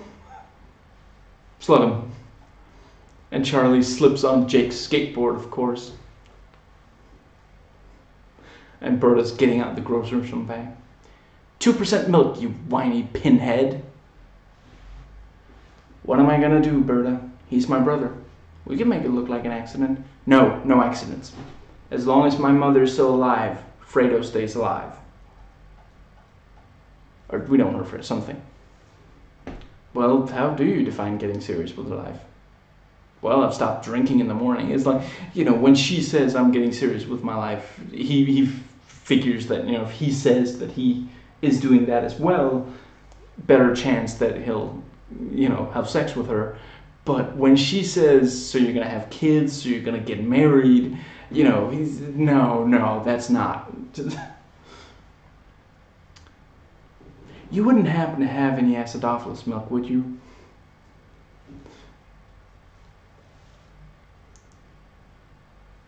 We can't put Danielle and Alan together.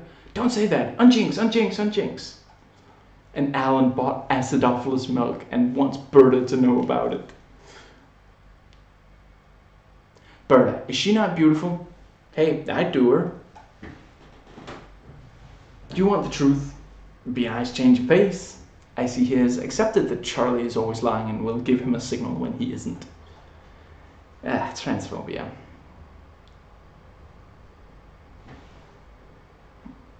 And Berta talk about why Charlie didn't get anywhere with Danielle. She's on for the mindless, meat-seeking missile that he is. And Alan keeps saying, welcome to Danielle. He's so nervous around Danielle. And then he just can't let go of we should probably eat the poppers. I don't know, it's going to be... Charlie literally puts money in Alan's hands just so he can get him to go to the date without Charlie there to pay. Alan, it's my money. Go crazy. Fine. 18% it is. He's so obsessing over the tip. So, Danielle, got any hobbies or problems? Yes, I know she's hot. But I'm thinking long term, so shut up. Excuse me. It's a match made in heaven. There's something wrong with her. We know there's something wrong with him. Yeah, and years from now we'll be wondering what's wrong with their kids. If the kid wants to kill me, why doesn't he just cut my brake line? And, Daniel's told Alan's in the shower. Am I too early? No, he's been living here for 3 years. So I guess, if each season is a year, so the first 3 seasons are those 3 years, but, we're halfway through this season, shouldn't he say 3.5? I don't know. Well, there was a while where Alan wasn't living with him because he was living with Candy, so maybe that's what he means.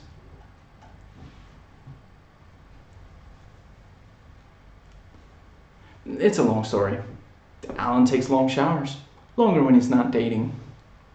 And Charlie realizes Danielle is exactly the kind of woman that he would love to have sex with.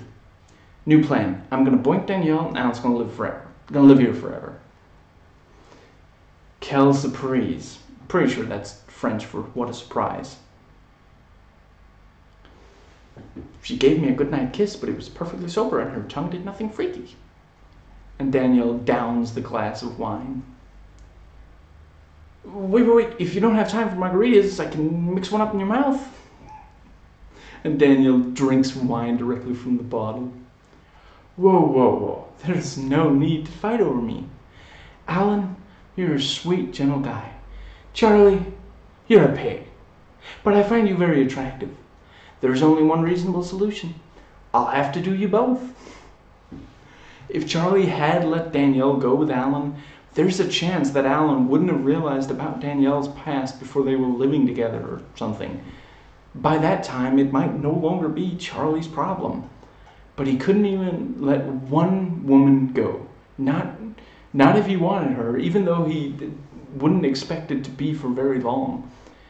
And when she says she'll be with both of them are turned off to her.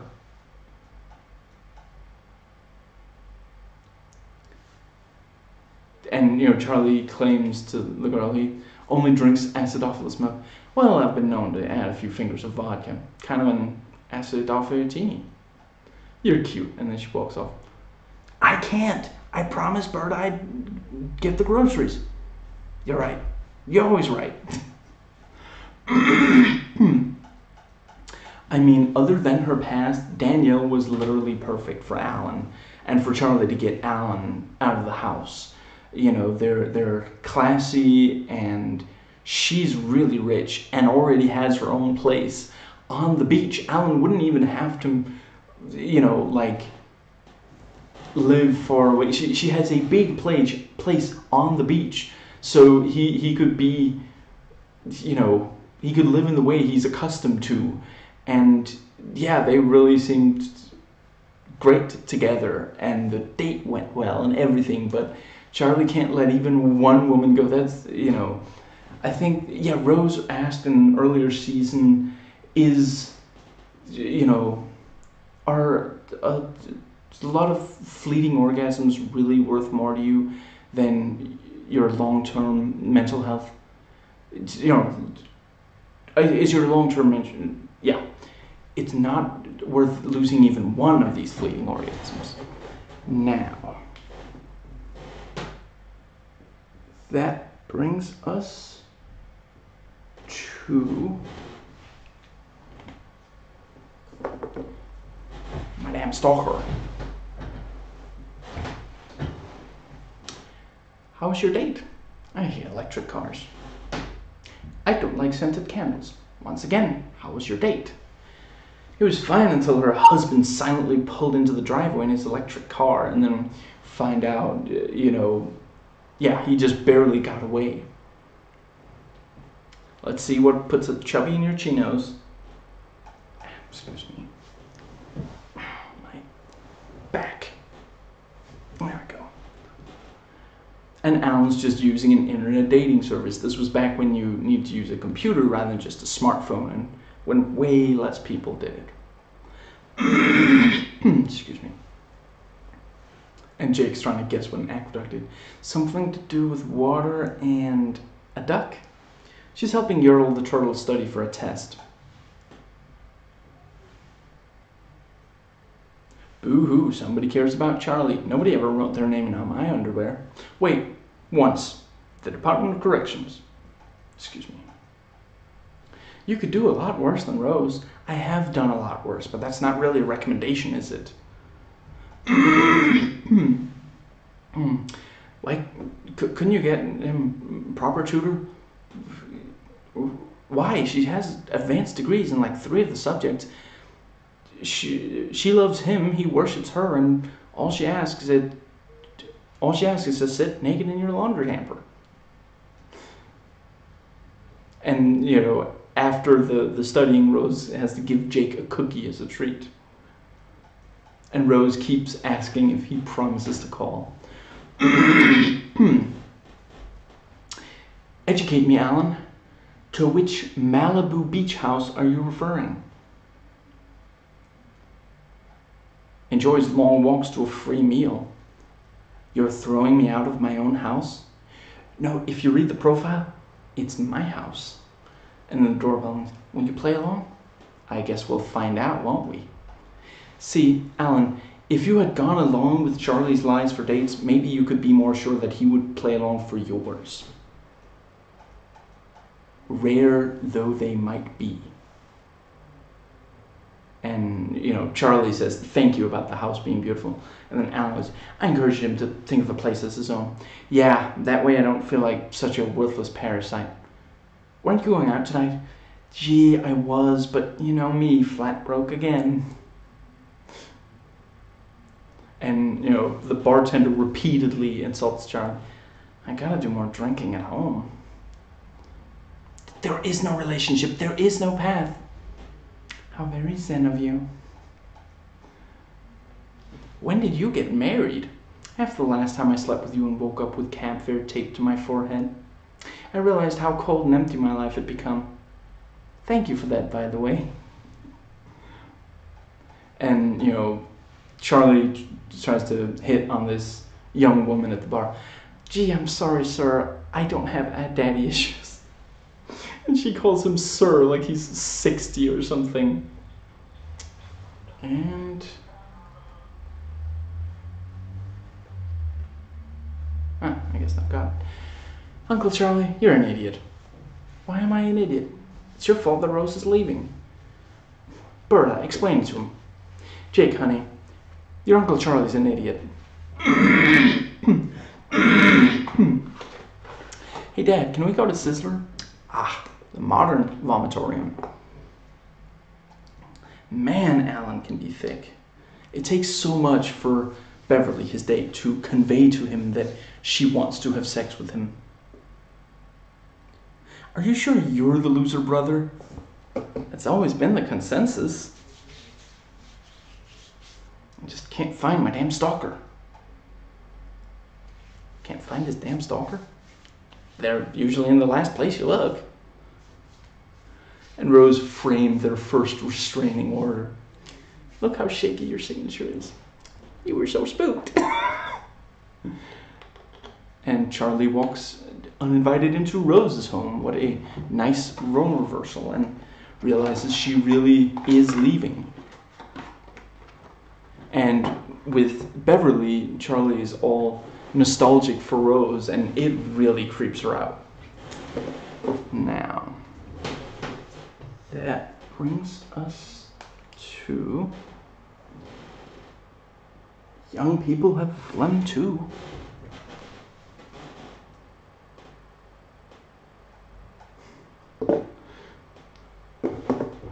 Berta takes Charlie's pulse because he's lying there not moving at all. Is he asleep? Sure, let's call it sleep. Are you sure he's okay? I never said he was okay. You really shouldn't seem like this, Jake. And then she covers his head. Well, look what the cat dragged in. He didn't just drag it in. He ate it, pooped it out, and covered it with sand. You should have seen him in his prime. He was like Babe Ruth. He was good at baseball? No, a drunken whoremonger. But there was none better. Oh God, I'm blind. And then they raised the towel and yeah. I thought I told you not to draw a mustache on his face. I didn't. He didn't. How do you feel? Depends. On what? What day it is? Saturday. Why? Then I feel great. What do you mean? Well, if it was Thursday, I'd be a little worried. It takes a lot to gross me out, but wow. You're only as young as the women you feel, and lately I've been feeling about 24. And I, my friend, am living life to the fullest. Now, if you'll excuse me, I'm going to go throw up and take a nap. Can you go again? Already? Oh, right, I forgot. You're old. I am not old. You're almost as old as my dad. Listen, if you're looking to go again, this is not the way to get there.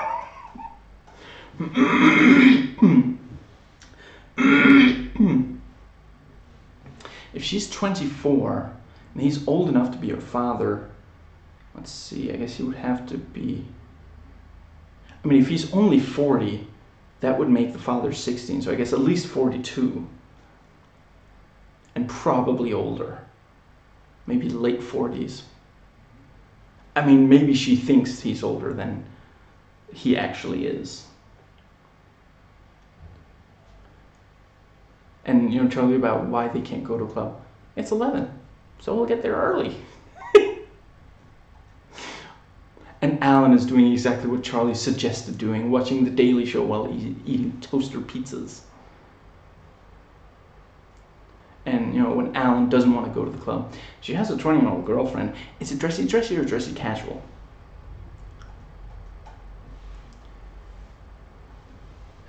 And Alan's explaining why he won't do ecstasy. It may drain your spinal fluid. So what? So spinal fluid is fine. You don't get it back. So don't get attached. It'll attack every bone in your back. Don't touch the rope. Sorry. I didn't realize you were king of the rope. Alan, you are about to get Stanley Ip kissed. Check for Jackson. Andrew Jackson. And he, you know, takes the money and pockets it. Nope, got Tito and LaToya. Sorry, got Tito and LaToya. I write, I'm kind of a celebrity. I write jingles, Granny's, something fudge nuggets. I love those cookies. You got me now? No? Then beat it. Bruno, they're with me. Are you sure? Because there's a good chance to cut them loose. Fuddy-duddy? You are a fuddy-duddy. Hey, if the orthopedic shoe fits, wear it. MTV? Did they just defrost you? And Charlie coughs. Young people have phlegm too. Damn it, what kind of hospital is this? Where are the doctors? That's my brother in there. If he dies, I'm homeless. Okay, I did not want to have to do this, but I am Matthew Broderick, and in comes a doctor. But I'm only 40 to latch your liver. And you, why no sequel to Ferris Bueller, huh? I wait and I wait. Give the people what they want. Used to party all the time. Now I'm sitting in an emergency room praying for a fart. That's such a good way to, yeah, because he was praying because he thought he was dying, and then it turned out it was gas. So praying for a fart. Yeah. Charlie's considering getting a cat. Then Alan knows he has to get him out of the house. What has multiple orgasms and hums? And then she hums. And Alan's again doing the robot. Now it really has caught on. Pretty sure it's an exaggeration to claim that dance is quite that old, but that, that's what makes it such a funny joke. It's really nice when the brothers can help each other out like this. Excuse me. And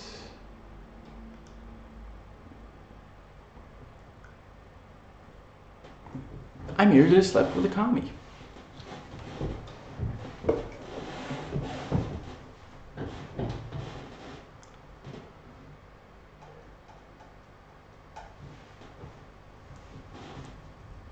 And the doorbell rings, and yeah, Alan's like, Charlie, would you see who that is? And Charlie opens the door, and Evelyn's in black carrying his scythe. It's Death. Hi, Mom. Morning becomes me. If only more of my friends would die. I'm sure the feeling is mutual.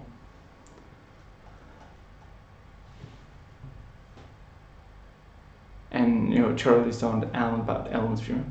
Okay, you can cut off her head and hold it up to the villagers. There is another way to deal with this. Yeah, but we'd get caught and you'd sell me out for a reduced sentence. And Charlie to Alan about it being a good idea, making Evelyn see how hated she is. Are you on crack? And Charlie to Evelyn when Alan hesitates. Alan thinks you're a crazed she-bat and no one will mourn at your funeral either. You're narcissistic, you're self-obsessed. That's a bit redundant, isn't it? You find fault with everything. I guess she was channeling Alan from the pilot. And Charlie's talking about when people might miss her. When you're dead. I think I'm canceling dinner tonight. Good. Aww.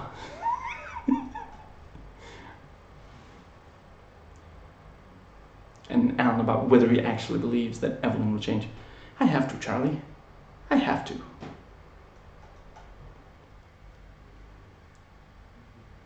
Hey, MC Skidmark, here's something else you left in your pants.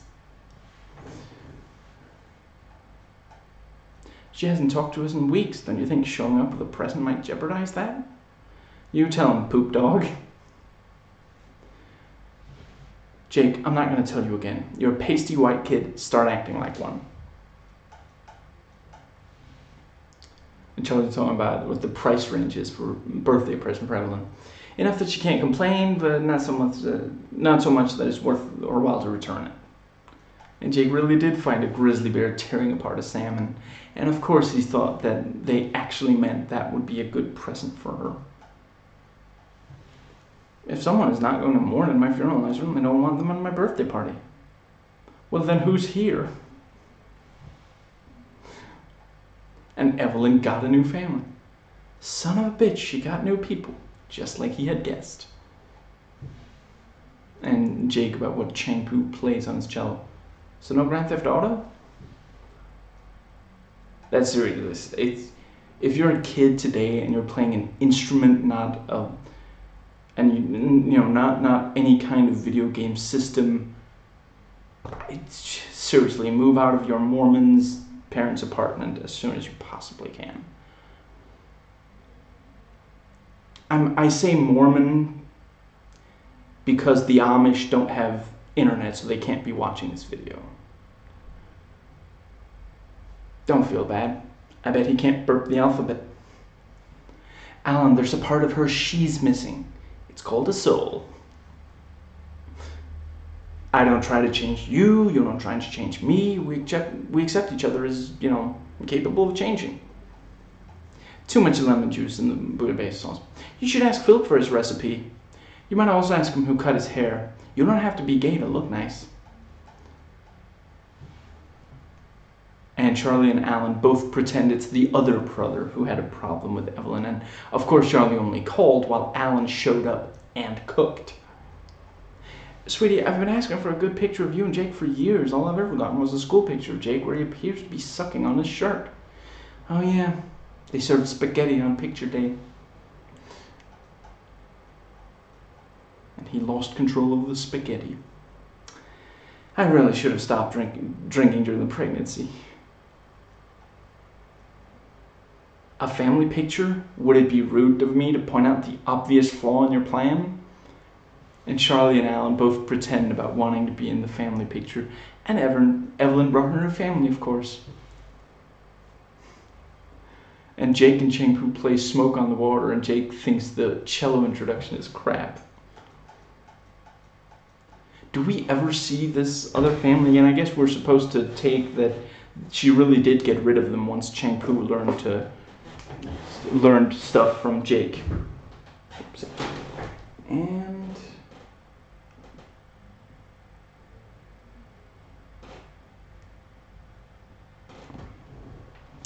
it never rains in Hooterville.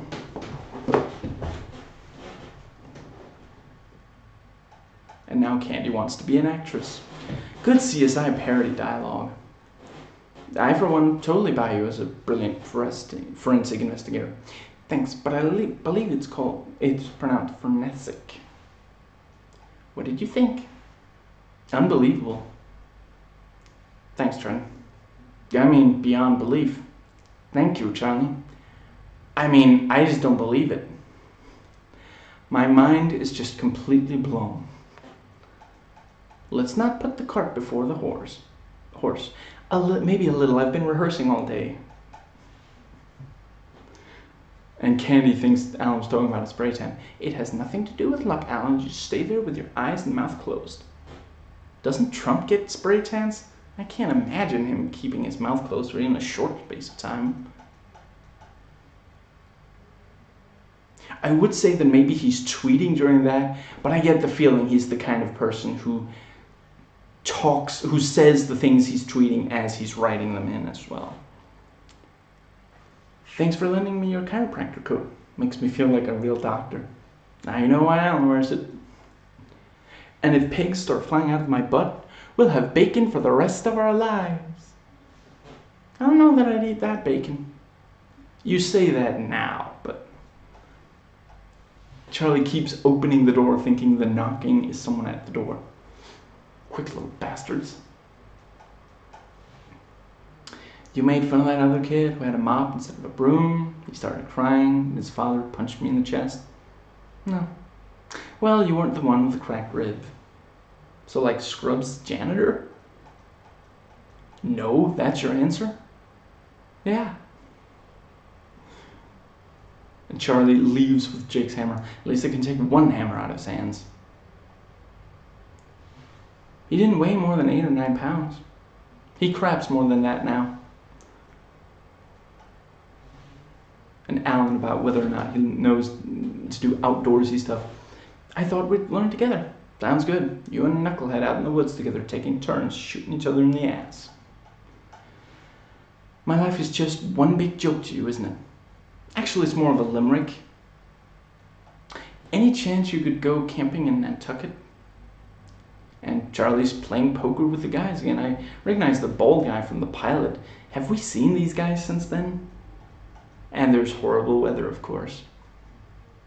And Alan messed up the ghost story.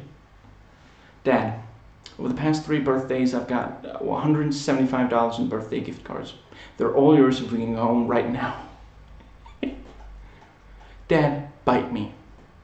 Someday you'll look back on this and laugh and laugh. I didn't say soon. Come on, I thought you liked wet t-shirts. Well, I can't blame him. It never rains in Hooterville. Okay, I was just having fun, but that was mean.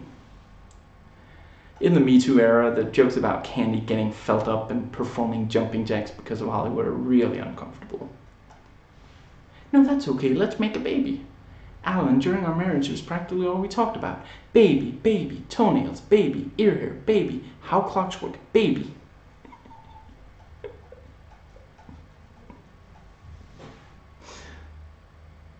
So you turned 22 before knowing how clocks work.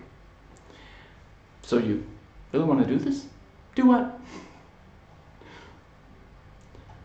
Candy wanting a baby and that being why they didn't stay together is pretty cute. I mean, just, yeah, that was the big thing. She said there were a lot of little things, but ultimately the big thing was he didn't feel, she wanted to have a baby and he wasn't sure if he was ready to have more children. Just, yeah, I'm sorry, I just really like them together.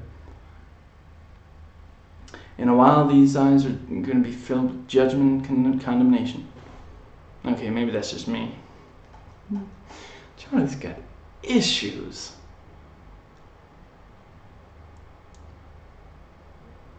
Is he going to want to go camping again? Probably not in this lifetime. Still, I get all the rest of the fumbling right. I prefer to call that foreplay. And, Candy gets the call back from her audition for the CSI knockoff, and she signs the papers. Here, there, we're divorced. Whoa, whoa, whoa, put that thing away. Oh, please, nobody wants to see a pregnant forensic investigator. And then she leaves. Can we still do it with a condom? Great CSI parody. And there's, this is just for the brief little bit, but there's, I think in the next season, there's an entire episode that's a CSI parody. I remember it as being quite funny. And, she takes off her glasses for the one-liner, which leads into the intro with a rock song. They're real, I know I was married to her. Oh, yeah. Dog. You know what? I'll be in my room. So when are you guys going fishing? Well, Alan, scale of 1 to 10, how proud are you of your son right now? He's gonna jack it to his former stepmother. And let's see.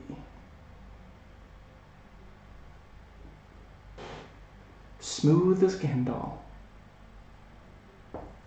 I would say I cannot believe this whiteboard pen is already dying on me since I literally got this. I don't know, we just not very long ago. It has not seen very much use. But unfortunately, I can believe it. I have an extremely easy time believing it. So, I'm gonna go ahead and use the other one from now on. Anyway, back to the notes. Well, do you really think your psychiatrist is the best judge of who you should sleep with? Sure, you could do better. We could both do better, but in the meantime, I'm on my way over. Okay, need to stop you there. There's a big difference between meaningless and degrading. Okay, I think we're just gonna have to agree to disagree. Okay, you have a nice life too. Why do these women insist on getting well? You got stood it up again, didn't you? I'm starting to think these girls all have the same damn strength. Is this a bad time? The Spanish Inquisition was a bad time. This is hell. Pre-wedding jitters? We could call that, but we'd still be sugarcoating hell. You're sugarcoating hell again, Alan. They did still take a picture with Judith, and now he wants to take one with a big check. Did you know that a study found that married men live 10 years longer than unmarried men?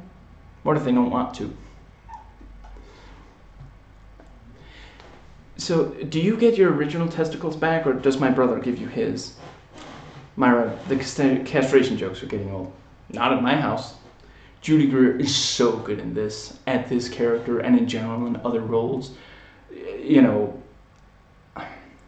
I probably wouldn't have watched. I would not have watched 13 Going on 30 if I hadn't been with my ex-fiance at the time. My fiance at the time. I do love cute Jennifer Garner, but Judy Greer is so funny in that movie. And it's not Mark Ruffalo's fault that his character is so bland. It's that typical thing, you know, they don't want to risk any of the women in the audience thinking, I don't like that aspect of him. I wouldn't want to be with him. The character is so much more fun than he's a kid. You know, with the Casio, yeah. Jake found the check and Charlie takes the picture. You don't buy the central premise that a dog can play hockey? Well, not as a power forward. Interesting. Now, did you decide Spider and have a costume made, or find the costume and say, okay, Spider? Myra and Charlie got so drunk they sing in the car on the way home, let's all go to the lobby thing. Judith's House of Pain. Can you jump around it? Looks like Aunt Myra's a tramp, huh? Well, you know how my mom is marrying this guy, Herb, right? He has a sister. Got it. No, I don't know what Charlie sees in her. She got working the girl parts? Sure, I'll tell Charlie to keep his hands off her, and then I'll tell the rain not to fall, the earth not to spin, and you to stop nagging me. She's not the type of woman that Charlie usually dates. A red hot simpleton with no self-respect. And Charlie drives off, and we see the not very smart woman he was taking on a date in the background, surprised. Now, I'm fairly certain that they do that kind of thing in front of like a green screen, so they actually made the effort to film that same actress in front of like a restaurant, being like, "What? Where are you going?" I appreciate that. Oh, Charlie, just taking out the trash. Yeah, I'm coming from doing the same thing. I said no. Doesn't anybody listen to me? I'm doing it. Look. That's one of my favorite jokes of the entire show. That's so freaking relatable. Now. But yeah, she's frustrated that Myra invites Charlie in, even though Judith herself, and it's her house, says Charlie cannot come in. Meanwhile, Herb thinks she's still talking about taking the trash out, and he's out there. Come on.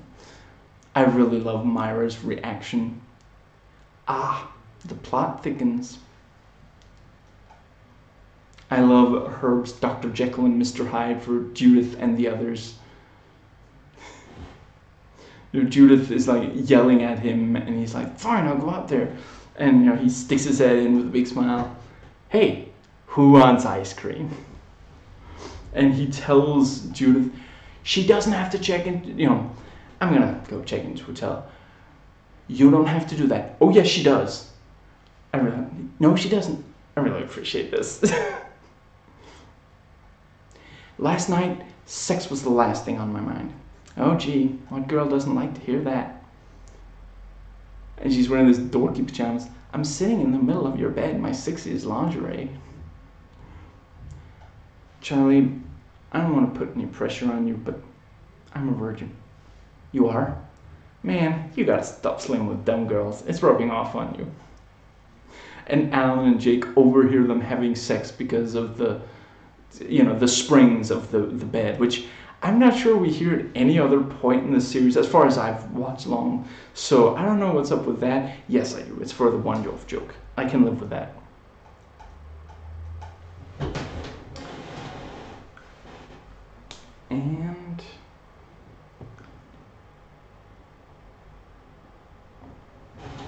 And Myra doesn't pee a lot.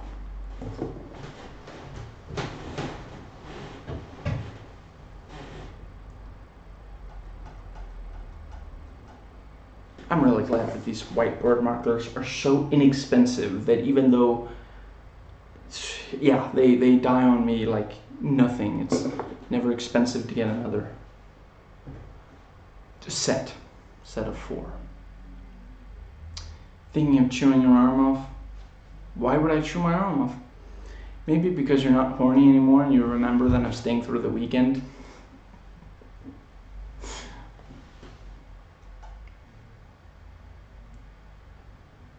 If I want to get rid of you for today, I'm headed to the dermatologist because I have a little rash. I see. What if you want to get rid of me forever? Turns out it wasn't a rash and they won't let me come home. That's good. I'm kind of a savant. If who sleeps in my bed is not my business, then what is?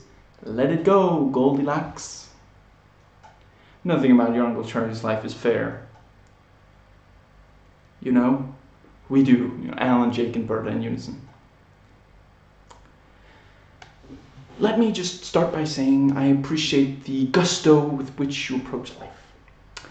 That being said, are you, out of your frickin' mind? Just could not control yourself. A female's in the house, she must be mounted. Why? Why? You ask me why? And I can see the light at the end of the alimony tunnel. How is it gonna end badly? I don't know yet. That's always part of the fun. Trying to guess how your penis is gonna bite me in the ass. I slept great. Jake's bed is really comfortable. Forget it, he knows. I slept great. Charlie's a terrific lover. If they were all jumping off a bridge, would you do that too? Keep Judith off my back? Yes. Do you have any questions? Why can't I wear the blue tuxedo? I thought you hated that touristy stuff. What would give you that idea? Because whenever I ask if you want to go someplace like that, you say, I hate that touristy stuff. Yeah, but there's a difference. I like being around her. And Myra invites Charlie along to the wedding as a date. And like... So, Charlie, you want to come with me to the wedding? You want me to come with you to the wedding?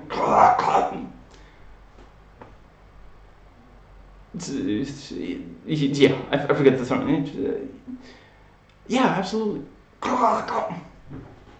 Sounds like fun. I'll just, yeah. And Jake has already made a mess of his tuxedo, and then he eats spaghetti right off his shirt. And, you know, Myra is saying on the phone how, you know, no, Charlie is coming with to the wedding. Okay, bye. See? No problem. Hello, Judith. Problem. He knows that it's just going to be him who has to deal with it instead of, yeah. And, you know, Berta's talking about Charlie going on, you know, taking a girl to a wedding. Whenever this kind of thing comes up, you say, and I quote, better I should light myself on fire and run through a meth lab. Wow.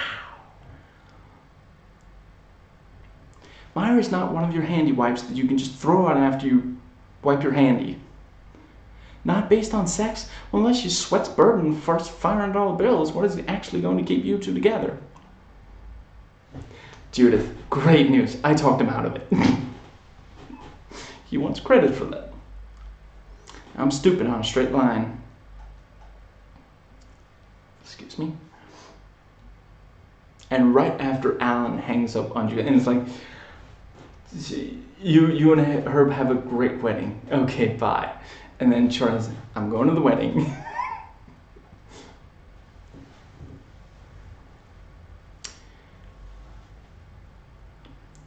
Charlie, does Jake look ready to...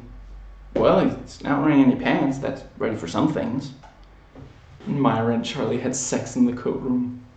You know what? I am 2 for 2 on Judith's weddings. What a coincidence. I'm 2 for 2 at Herb's weddings. And Myra, you know, talks Charlie into taking her up to the altar. Picture the look on Judith's face when she sees you at the altar. I'm in. Don't make the same mistakes I did. I won't. She wrote them down. Nice dress. Bite me. Okay, meet me in the code room. Myra has a fiancé and still slept with Charlie at least twice. Why didn't you tell me you had a fiancé? I thought it might be awkward. Awkward! And Judith stops and everyone stares. I always cry at weddings and funerals. At least the 2.5 men ones that made me cry from laughing. Alan, this is going to happen with you or without you. How's it going to happen without me? And she pretends they're having sex loudly, like, oh, Alan Harper, Judith, how could Judith ever let you go? Oh, Alan Harper, you're such a great lover. And then he finally gets the door open. I'm Alan Harper, and I'm not having sex. You'll be happy to know your outburst is already on YouTube. Damn camera phones. So, drinking in the dark. Wasn't dark when I started. And Jake grabbed and bagged a bunch of pigs in a blanket from the reception. I thought there was going to be another joke about him messing up the shirt, but I guess it doesn't matter as much since the wedding and reception are over, but they're still going to have to clean it before they return it, so.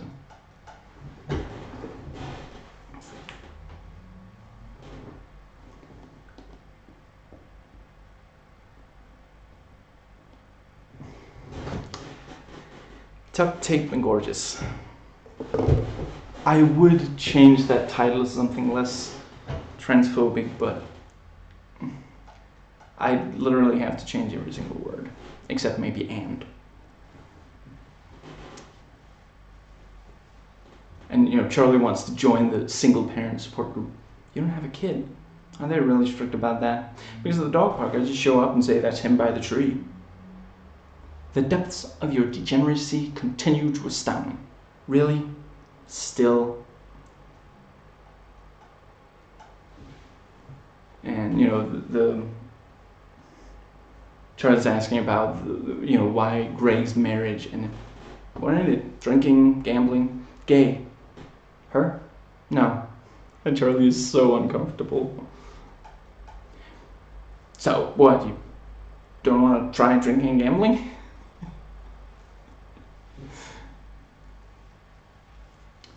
And the, you know,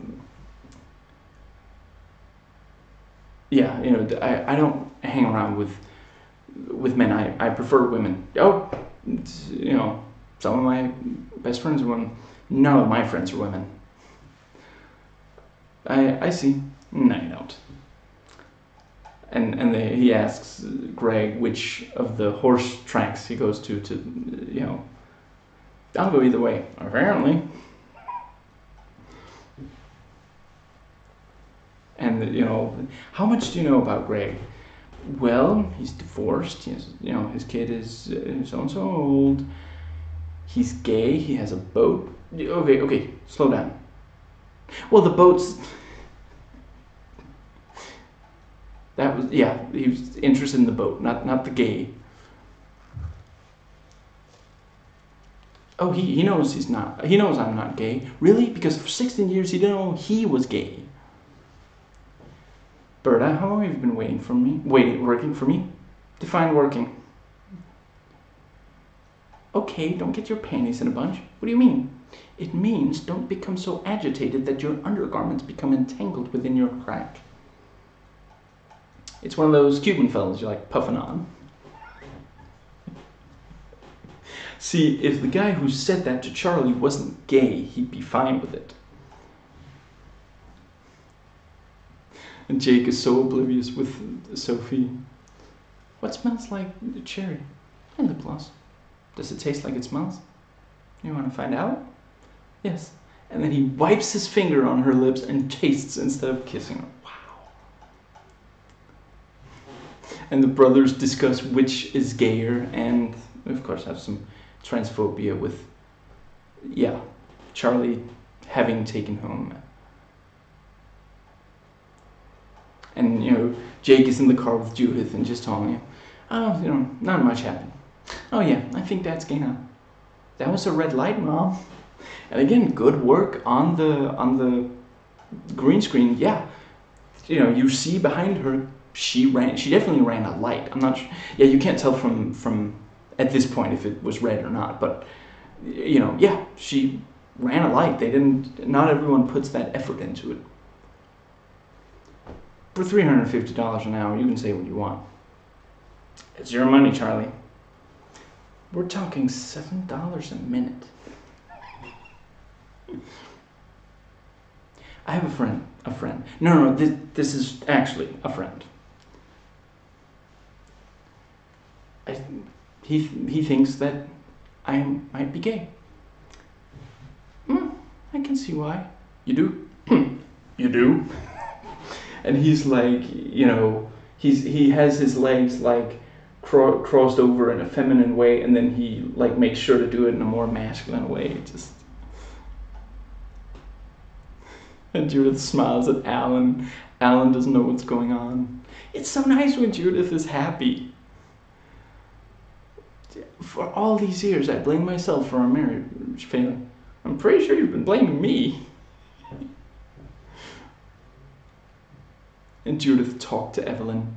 Why did you call my mother? We had a little bit. It's not important.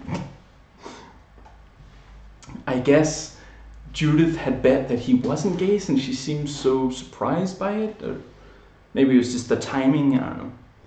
I mean, if they made that wager like 10 years ago when they got married, maybe she only later realized, oh right, we bet on this. When it comes to penises, I'm pretty clear that the only one I want winking at me is my own. And the psychiatrist, when Charlie says she's right about something, thanks. Every once in a while I get a little wood on the ball. Charlie, I have another patient waiting. And Charlie, he hands a wad of bills to the next patient who's been crying and tells her, get something to eat, come back in an hour. And she's like stunned. She can't even speak in response. She can't even protest verbally. Jake and Sophie in the movie theater are cute together. Oh, come here, Zippy. The world is a much happier place when you figure out whether you're the pin or the cushion. Some people are both. And when everybody is telling Alan that he's gay, he starts thinking he might be. What did you do, Alan? I'm just starting to put the pieces together. Which piece did you put where, Alan? And Alan kisses Greg, and we find out that Greg is into Charlie. And Alan, yells at Greg and drives off. At least I know who I am. A heterosexual nut job. And we see Jake eating lip gloss. This episode had a commentary track by Chuck Lorre, and I want to say the other person was the co-creator of the show. And they point out that the brothers are different characters, but they do both have sexual identity issues. And in this episode, the gay character is the only one who's well-adjusted emotionally. I think they were talking about from the adults. Sophie seems plenty well-adjusted. Charlie's not homophobic, but he is phobic about homosexual contact. And when the brothers sit on the couch together, they say, look at the body language. No one crosses their legs like a man in this episode. And when Jake doesn't kiss Sophie when she wants him to, they say, we're going to keep him young for another year or so. Let's see. They love the way John Cryer says the word emollients. And how Jane Lynch is one of the favorite guests on the show. And they say the women on the show exist to punish the male leads, which doesn't say anything about us, which, yeah, again, no surprise there. That they know that that's what and it's not like by accident. And talking about Jane Lynch, they said, with Charlie, the way she looks at him, she does so little and it's so specific. And the movie theater scene, they say Jake is still connecting girls with food. And they talk about the liquor. That's iced tea. We have been off the show after 8 episodes. That had been scotch. Not because of the actors, but because of us. And Charlie is threatened by sexuality.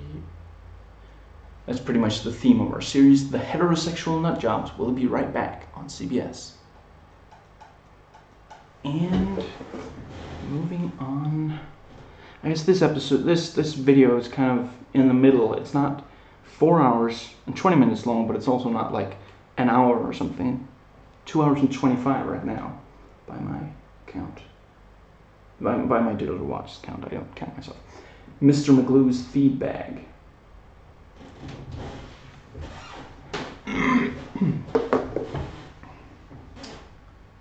And Charlie is so drunk. And Charlie, when he can't get the key to work to his front. Actually, I forget if I voice typed it, but this episode has a commentary track by the two brothers, the actors, and the kid who plays Jake, Angus T. Jones.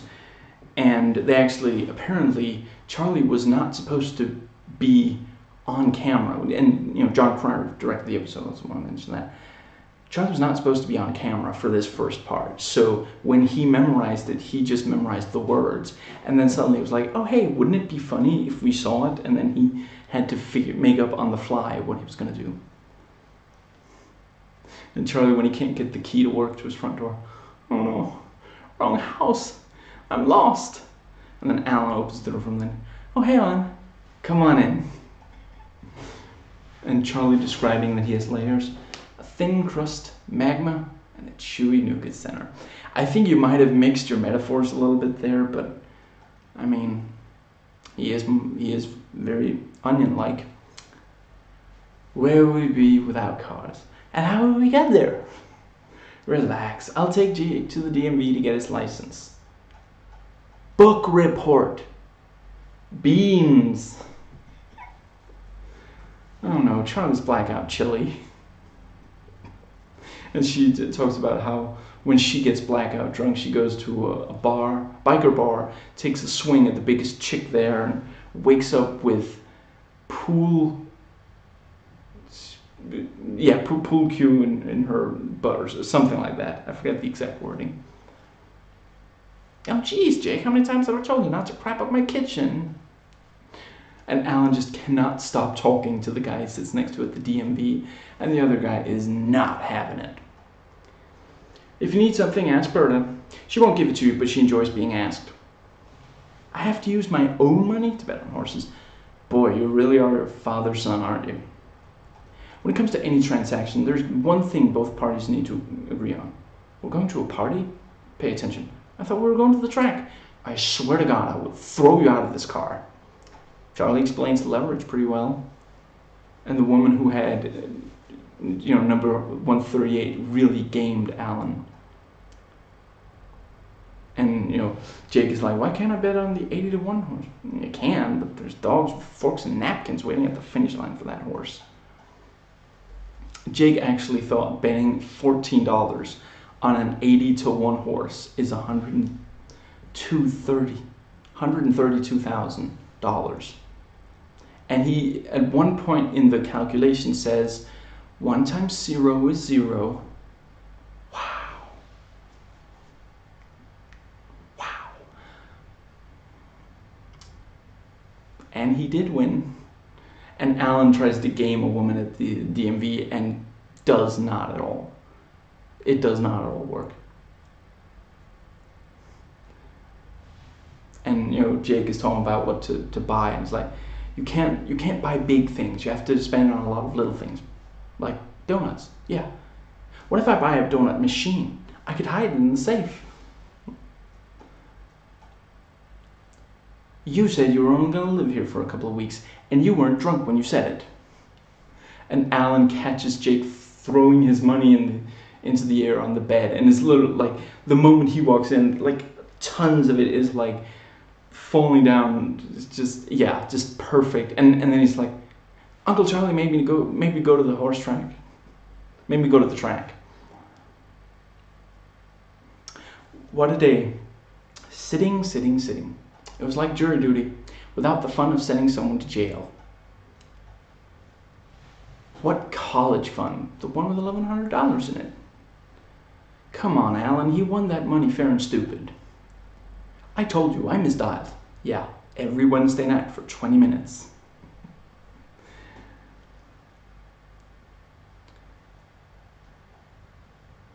Crap, how does that song go? Ah, crap, I forget, but yeah, I'm just going to read out. I'm not going to try to sing the lyrics because I simply don't remember how the... Which is sad because I watched this like 3 days ago. It's the card that's accepted all over the globe. Something, something, terry cloth robe.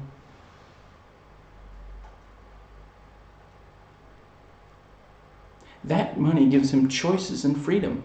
So, I don't have choices and freedom, why should he?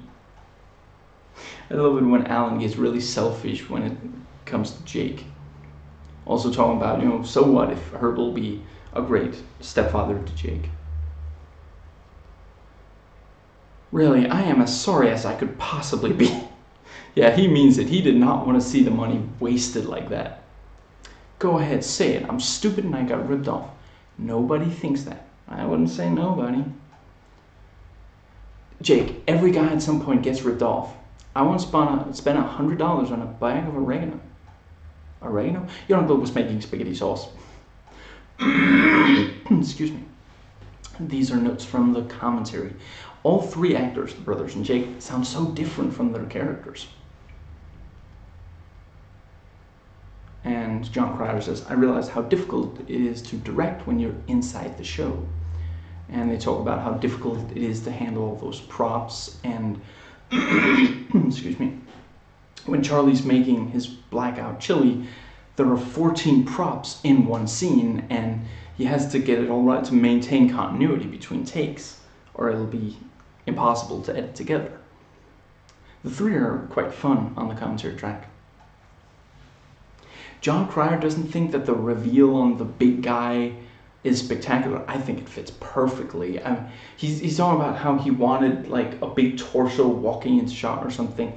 I don't know. I really love the way that, you know, just it cuts to a different angle and there he is and it's like, I thought you said you had a kid out there, you know. This is my kid. He's, you know, he's not so little anymore, but yeah. And, you know, she says, I get so little time with him. Yeah, because he's probably on parole or something. Like, yeah. And in reality, the Jake actor, the Angus T. Jones, is actually really smart. But he does say that it's not difficult for him to play stupid. They thought that it might be. And Charlie Sheen doesn't like when he has to sit at the piano and sing. And he really hates having to play the children's music singer, which I think is the next season. I can't play a single note or a single key. I promised that if the show became a hit I would learn, but I reneged on that. And the DVD special feature, Two Men Talking About 2.5 Men. We're the creators of 2.5 Men, and we're sorry. How very drawfy of you. We like the line, so how can we get it on TV on CBS at 9? Line of dialogue, obviously. The original concept of the show was, how does what he does impact on this kid, and how does the kid impact on him? And they're talking about Alan. I like to call him Job. We punish him for trying to be a decent citizen, a decent father, and a decent brother. We acknowledge the reality that everyone is a sexual being. We made a show where everybody has a sex life. Even their mother does. The maid does. The ex-wife does. And the show also has a gag reel, which is incredibly funny, but I don't really have anything specific to say about it. I would just be, like, pointing to specific... It's completely worthless to people who haven't watched it, and people who have watched it. I mean, excuse me, almost all of the flubs are funny, so...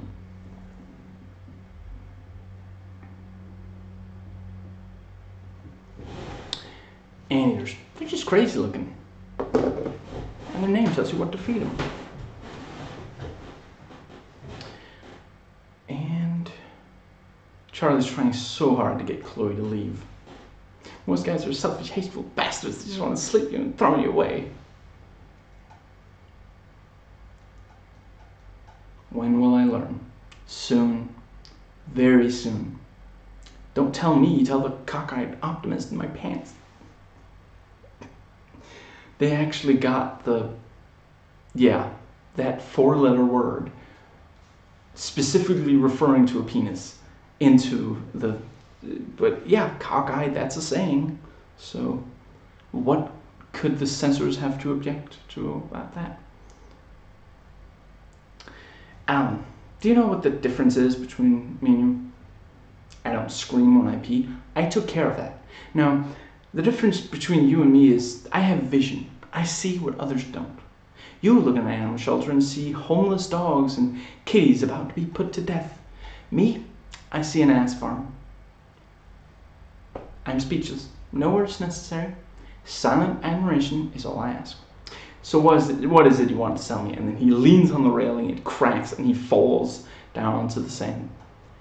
The railing's a little loose. And, Berta's like into Fernando the handyman. She's like, the cabinet door is coming off its hinges. No, it isn't. And she opens it, like, breaks it off so that he'll have more to fix. He looks parched. I'll take him some rum. Another mojito, Fernando? No, thank you. One is my limit when I work with power tools. That's smart. We wouldn't want to lose one of those beautiful thumbs. Berta, what? When was the last time you put... I'm sorry, I'm not going to do the accent. I don't mean it to be offensive, so I'm not going to do it at all from now on. When was the last time you put lubricant on them? Well, what? He doesn't even know what it's, yeah. You could do that, but it would be, as we say, and then he says something in Spanish, milking a dead cow. I would hurry up before your deck falls off. Something else my doctor told me. Because it doesn't sound like he said deck, and his doctor was not talking about the deck for sure, so. And Alan obsesses over what sickness Charlie has so that Chloe won't come over, and, no, I want to talk to her. I'll call you very soon. See, was that so hard? Well, to be fair, you have the advantage of making a performance piece. And Berta sees Judith out with Fernando. That bony bitch. Oops. And Jake talking about, what if he fails summer school? What are they gonna do? Send me to regular school? And the thing, school sucks. Yeah, cause you go to school year round. Maybe if you got the summer off, you wouldn't hate it as much. Yeah, he's a younger version of you. There you go, he could be a doorman. Charlie, I'm not saying right away. He could work his way up from doorstop. And, Chloe came by with soup. No one stops by when they think you have diarrhea. And I bet they don't bring soup either. Alan, I swear to God, I will rip off your head and use your neck as a bedpan. And Charlie is trying to keep Chloe, so he says, oh, I wrote your song. I haven't put any words to it. What's it called? Chloe's song. And then he plays You Are So Beautiful, pretending, but then Fernando starts singing it beautifully to her. You should use those words. He does sing well, and in this, he gives a good acting performance as well. This, not in Once Upon a Time in Mexico. Which is weird because they're not that far apart, are they? Well, I guess this would be like 2007. Huh. Sounded like I got a text, but I guess not. And now Charlie's the one asking how soon of Chloe. And Fernando points out just how old, Charlie is, and yeah. He's wasting a lot of wood. And wood doesn't just go on tree, he's gotta go. And Jake is talking about what animals he likes. Anteaters, they're just crazy looking. And their name tells you what to feed them. He also likes sharks and squirrels. Skunks. Why do I always get that line wrong? You remind me of my father. He was wise and strong until syphilis made him crazy. I love Alan talking about how Charlie must pass the torch to the next generation. Buffaloes are cool too, but I like badass cows. Charlie looks so ridiculous with the tan and the teeth whitening. I just brushed him real good. This is not what it looks like. I was about to sleep with my girlfriend. Okay, about to. And he's like, oh, you're younger than I am. You can buy her expensive jewelry. I can't buy her expensive jewelry. Oh, right, that's me.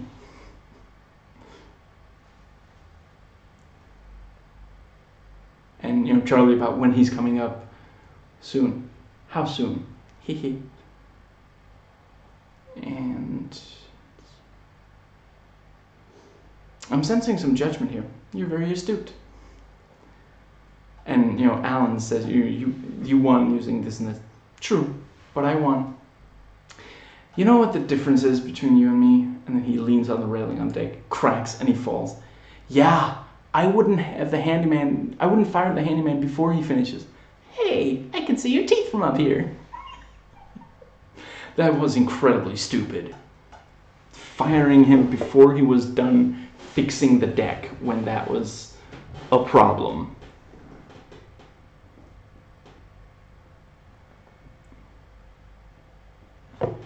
Prostitutes and Gelato.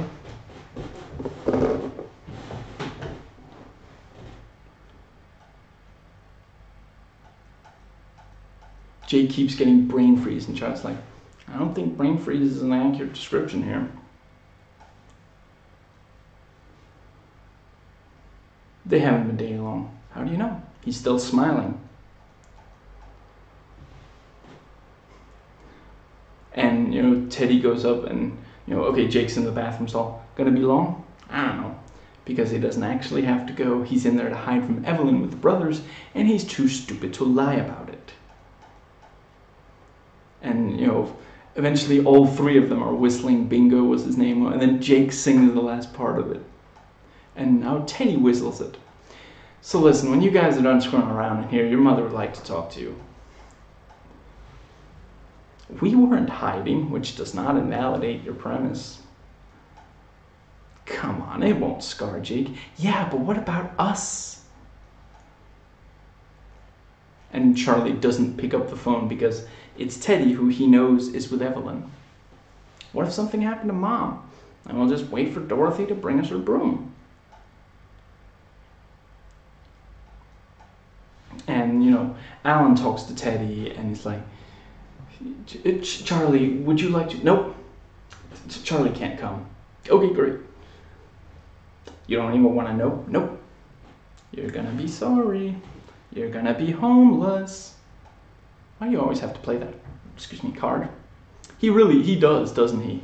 He always, yeah. And, Charlie's talking about how Teddy and Evelyn will not end up, because that's why he doesn't want to get attached to Teddy. He'll dump her, she'll dump him, or he'll die under mysterious circumstances.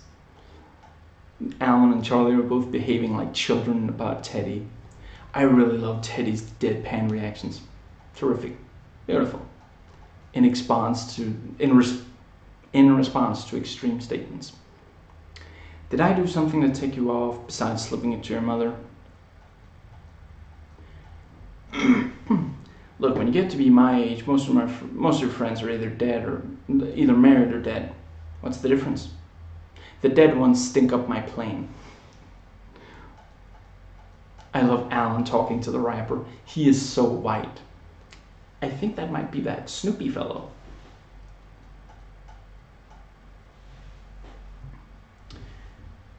He was a preemie, right? We both were. My mom waits 9 months for nothing. Charlie really wants to talk Teddy out of marrying Evelyn. You could do so much better. And at first he doesn't even realize what's being asked. Who's it for?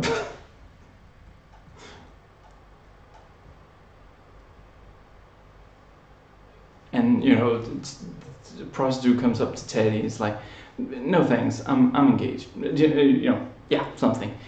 But I'd love to buy some from my son's here or something." "Thanks, Daddy." Oh right, back then tiki torches were seen as generally positive, not an indication of literal Nazis, some of whom are happy to murder non-violent protesters of their message. "Hey Berta, did you hear the news about Mom?" "Yeah, she joined the Mormon church so she can get a rent control place in Salt Lake City." "Oh, you meant your mom. I don't care." "Great." I think my news was far more interesting. I know that tone of voice. We'll never hear from him. "Boys, I gave you that key for emergencies, not to barge in on me like the Gestapo." "You met him for 5 minutes in a coffee shop." "Well, it was a good 5 minutes. And, Hugo's apparently dead from a heart attack because of Viagra. Evelyn isn't calling 911, she calls Teddy. Could somebody please put a sheet over him?" "Mom, aren't you going to call 911? Call whoever you want, the man is dead." "So you're going to Teddy's?" "Well, I can't very well invite him over here." Wow. And as usual, as with the first three, this is a great season finale and an overall great season. And, well, almost 3 hours, so that's leaning in the direction of ridiculously long for, yeah, I really love this. Earlier I said that I didn't think I had necessarily watched. I've definitely watched at least some of season 5 because I remember more of Teddy, and yeah, I don't know. Maybe I've watched all of season 5, possibly even more. What I know for certain is I did not watch the show past after, once Charlie Sheen left the show. I haven't watched past that, and not out of choice. I wouldn't have, wished for this as a birthday present if I wasn't, if I wasn't going to watch the last seasons.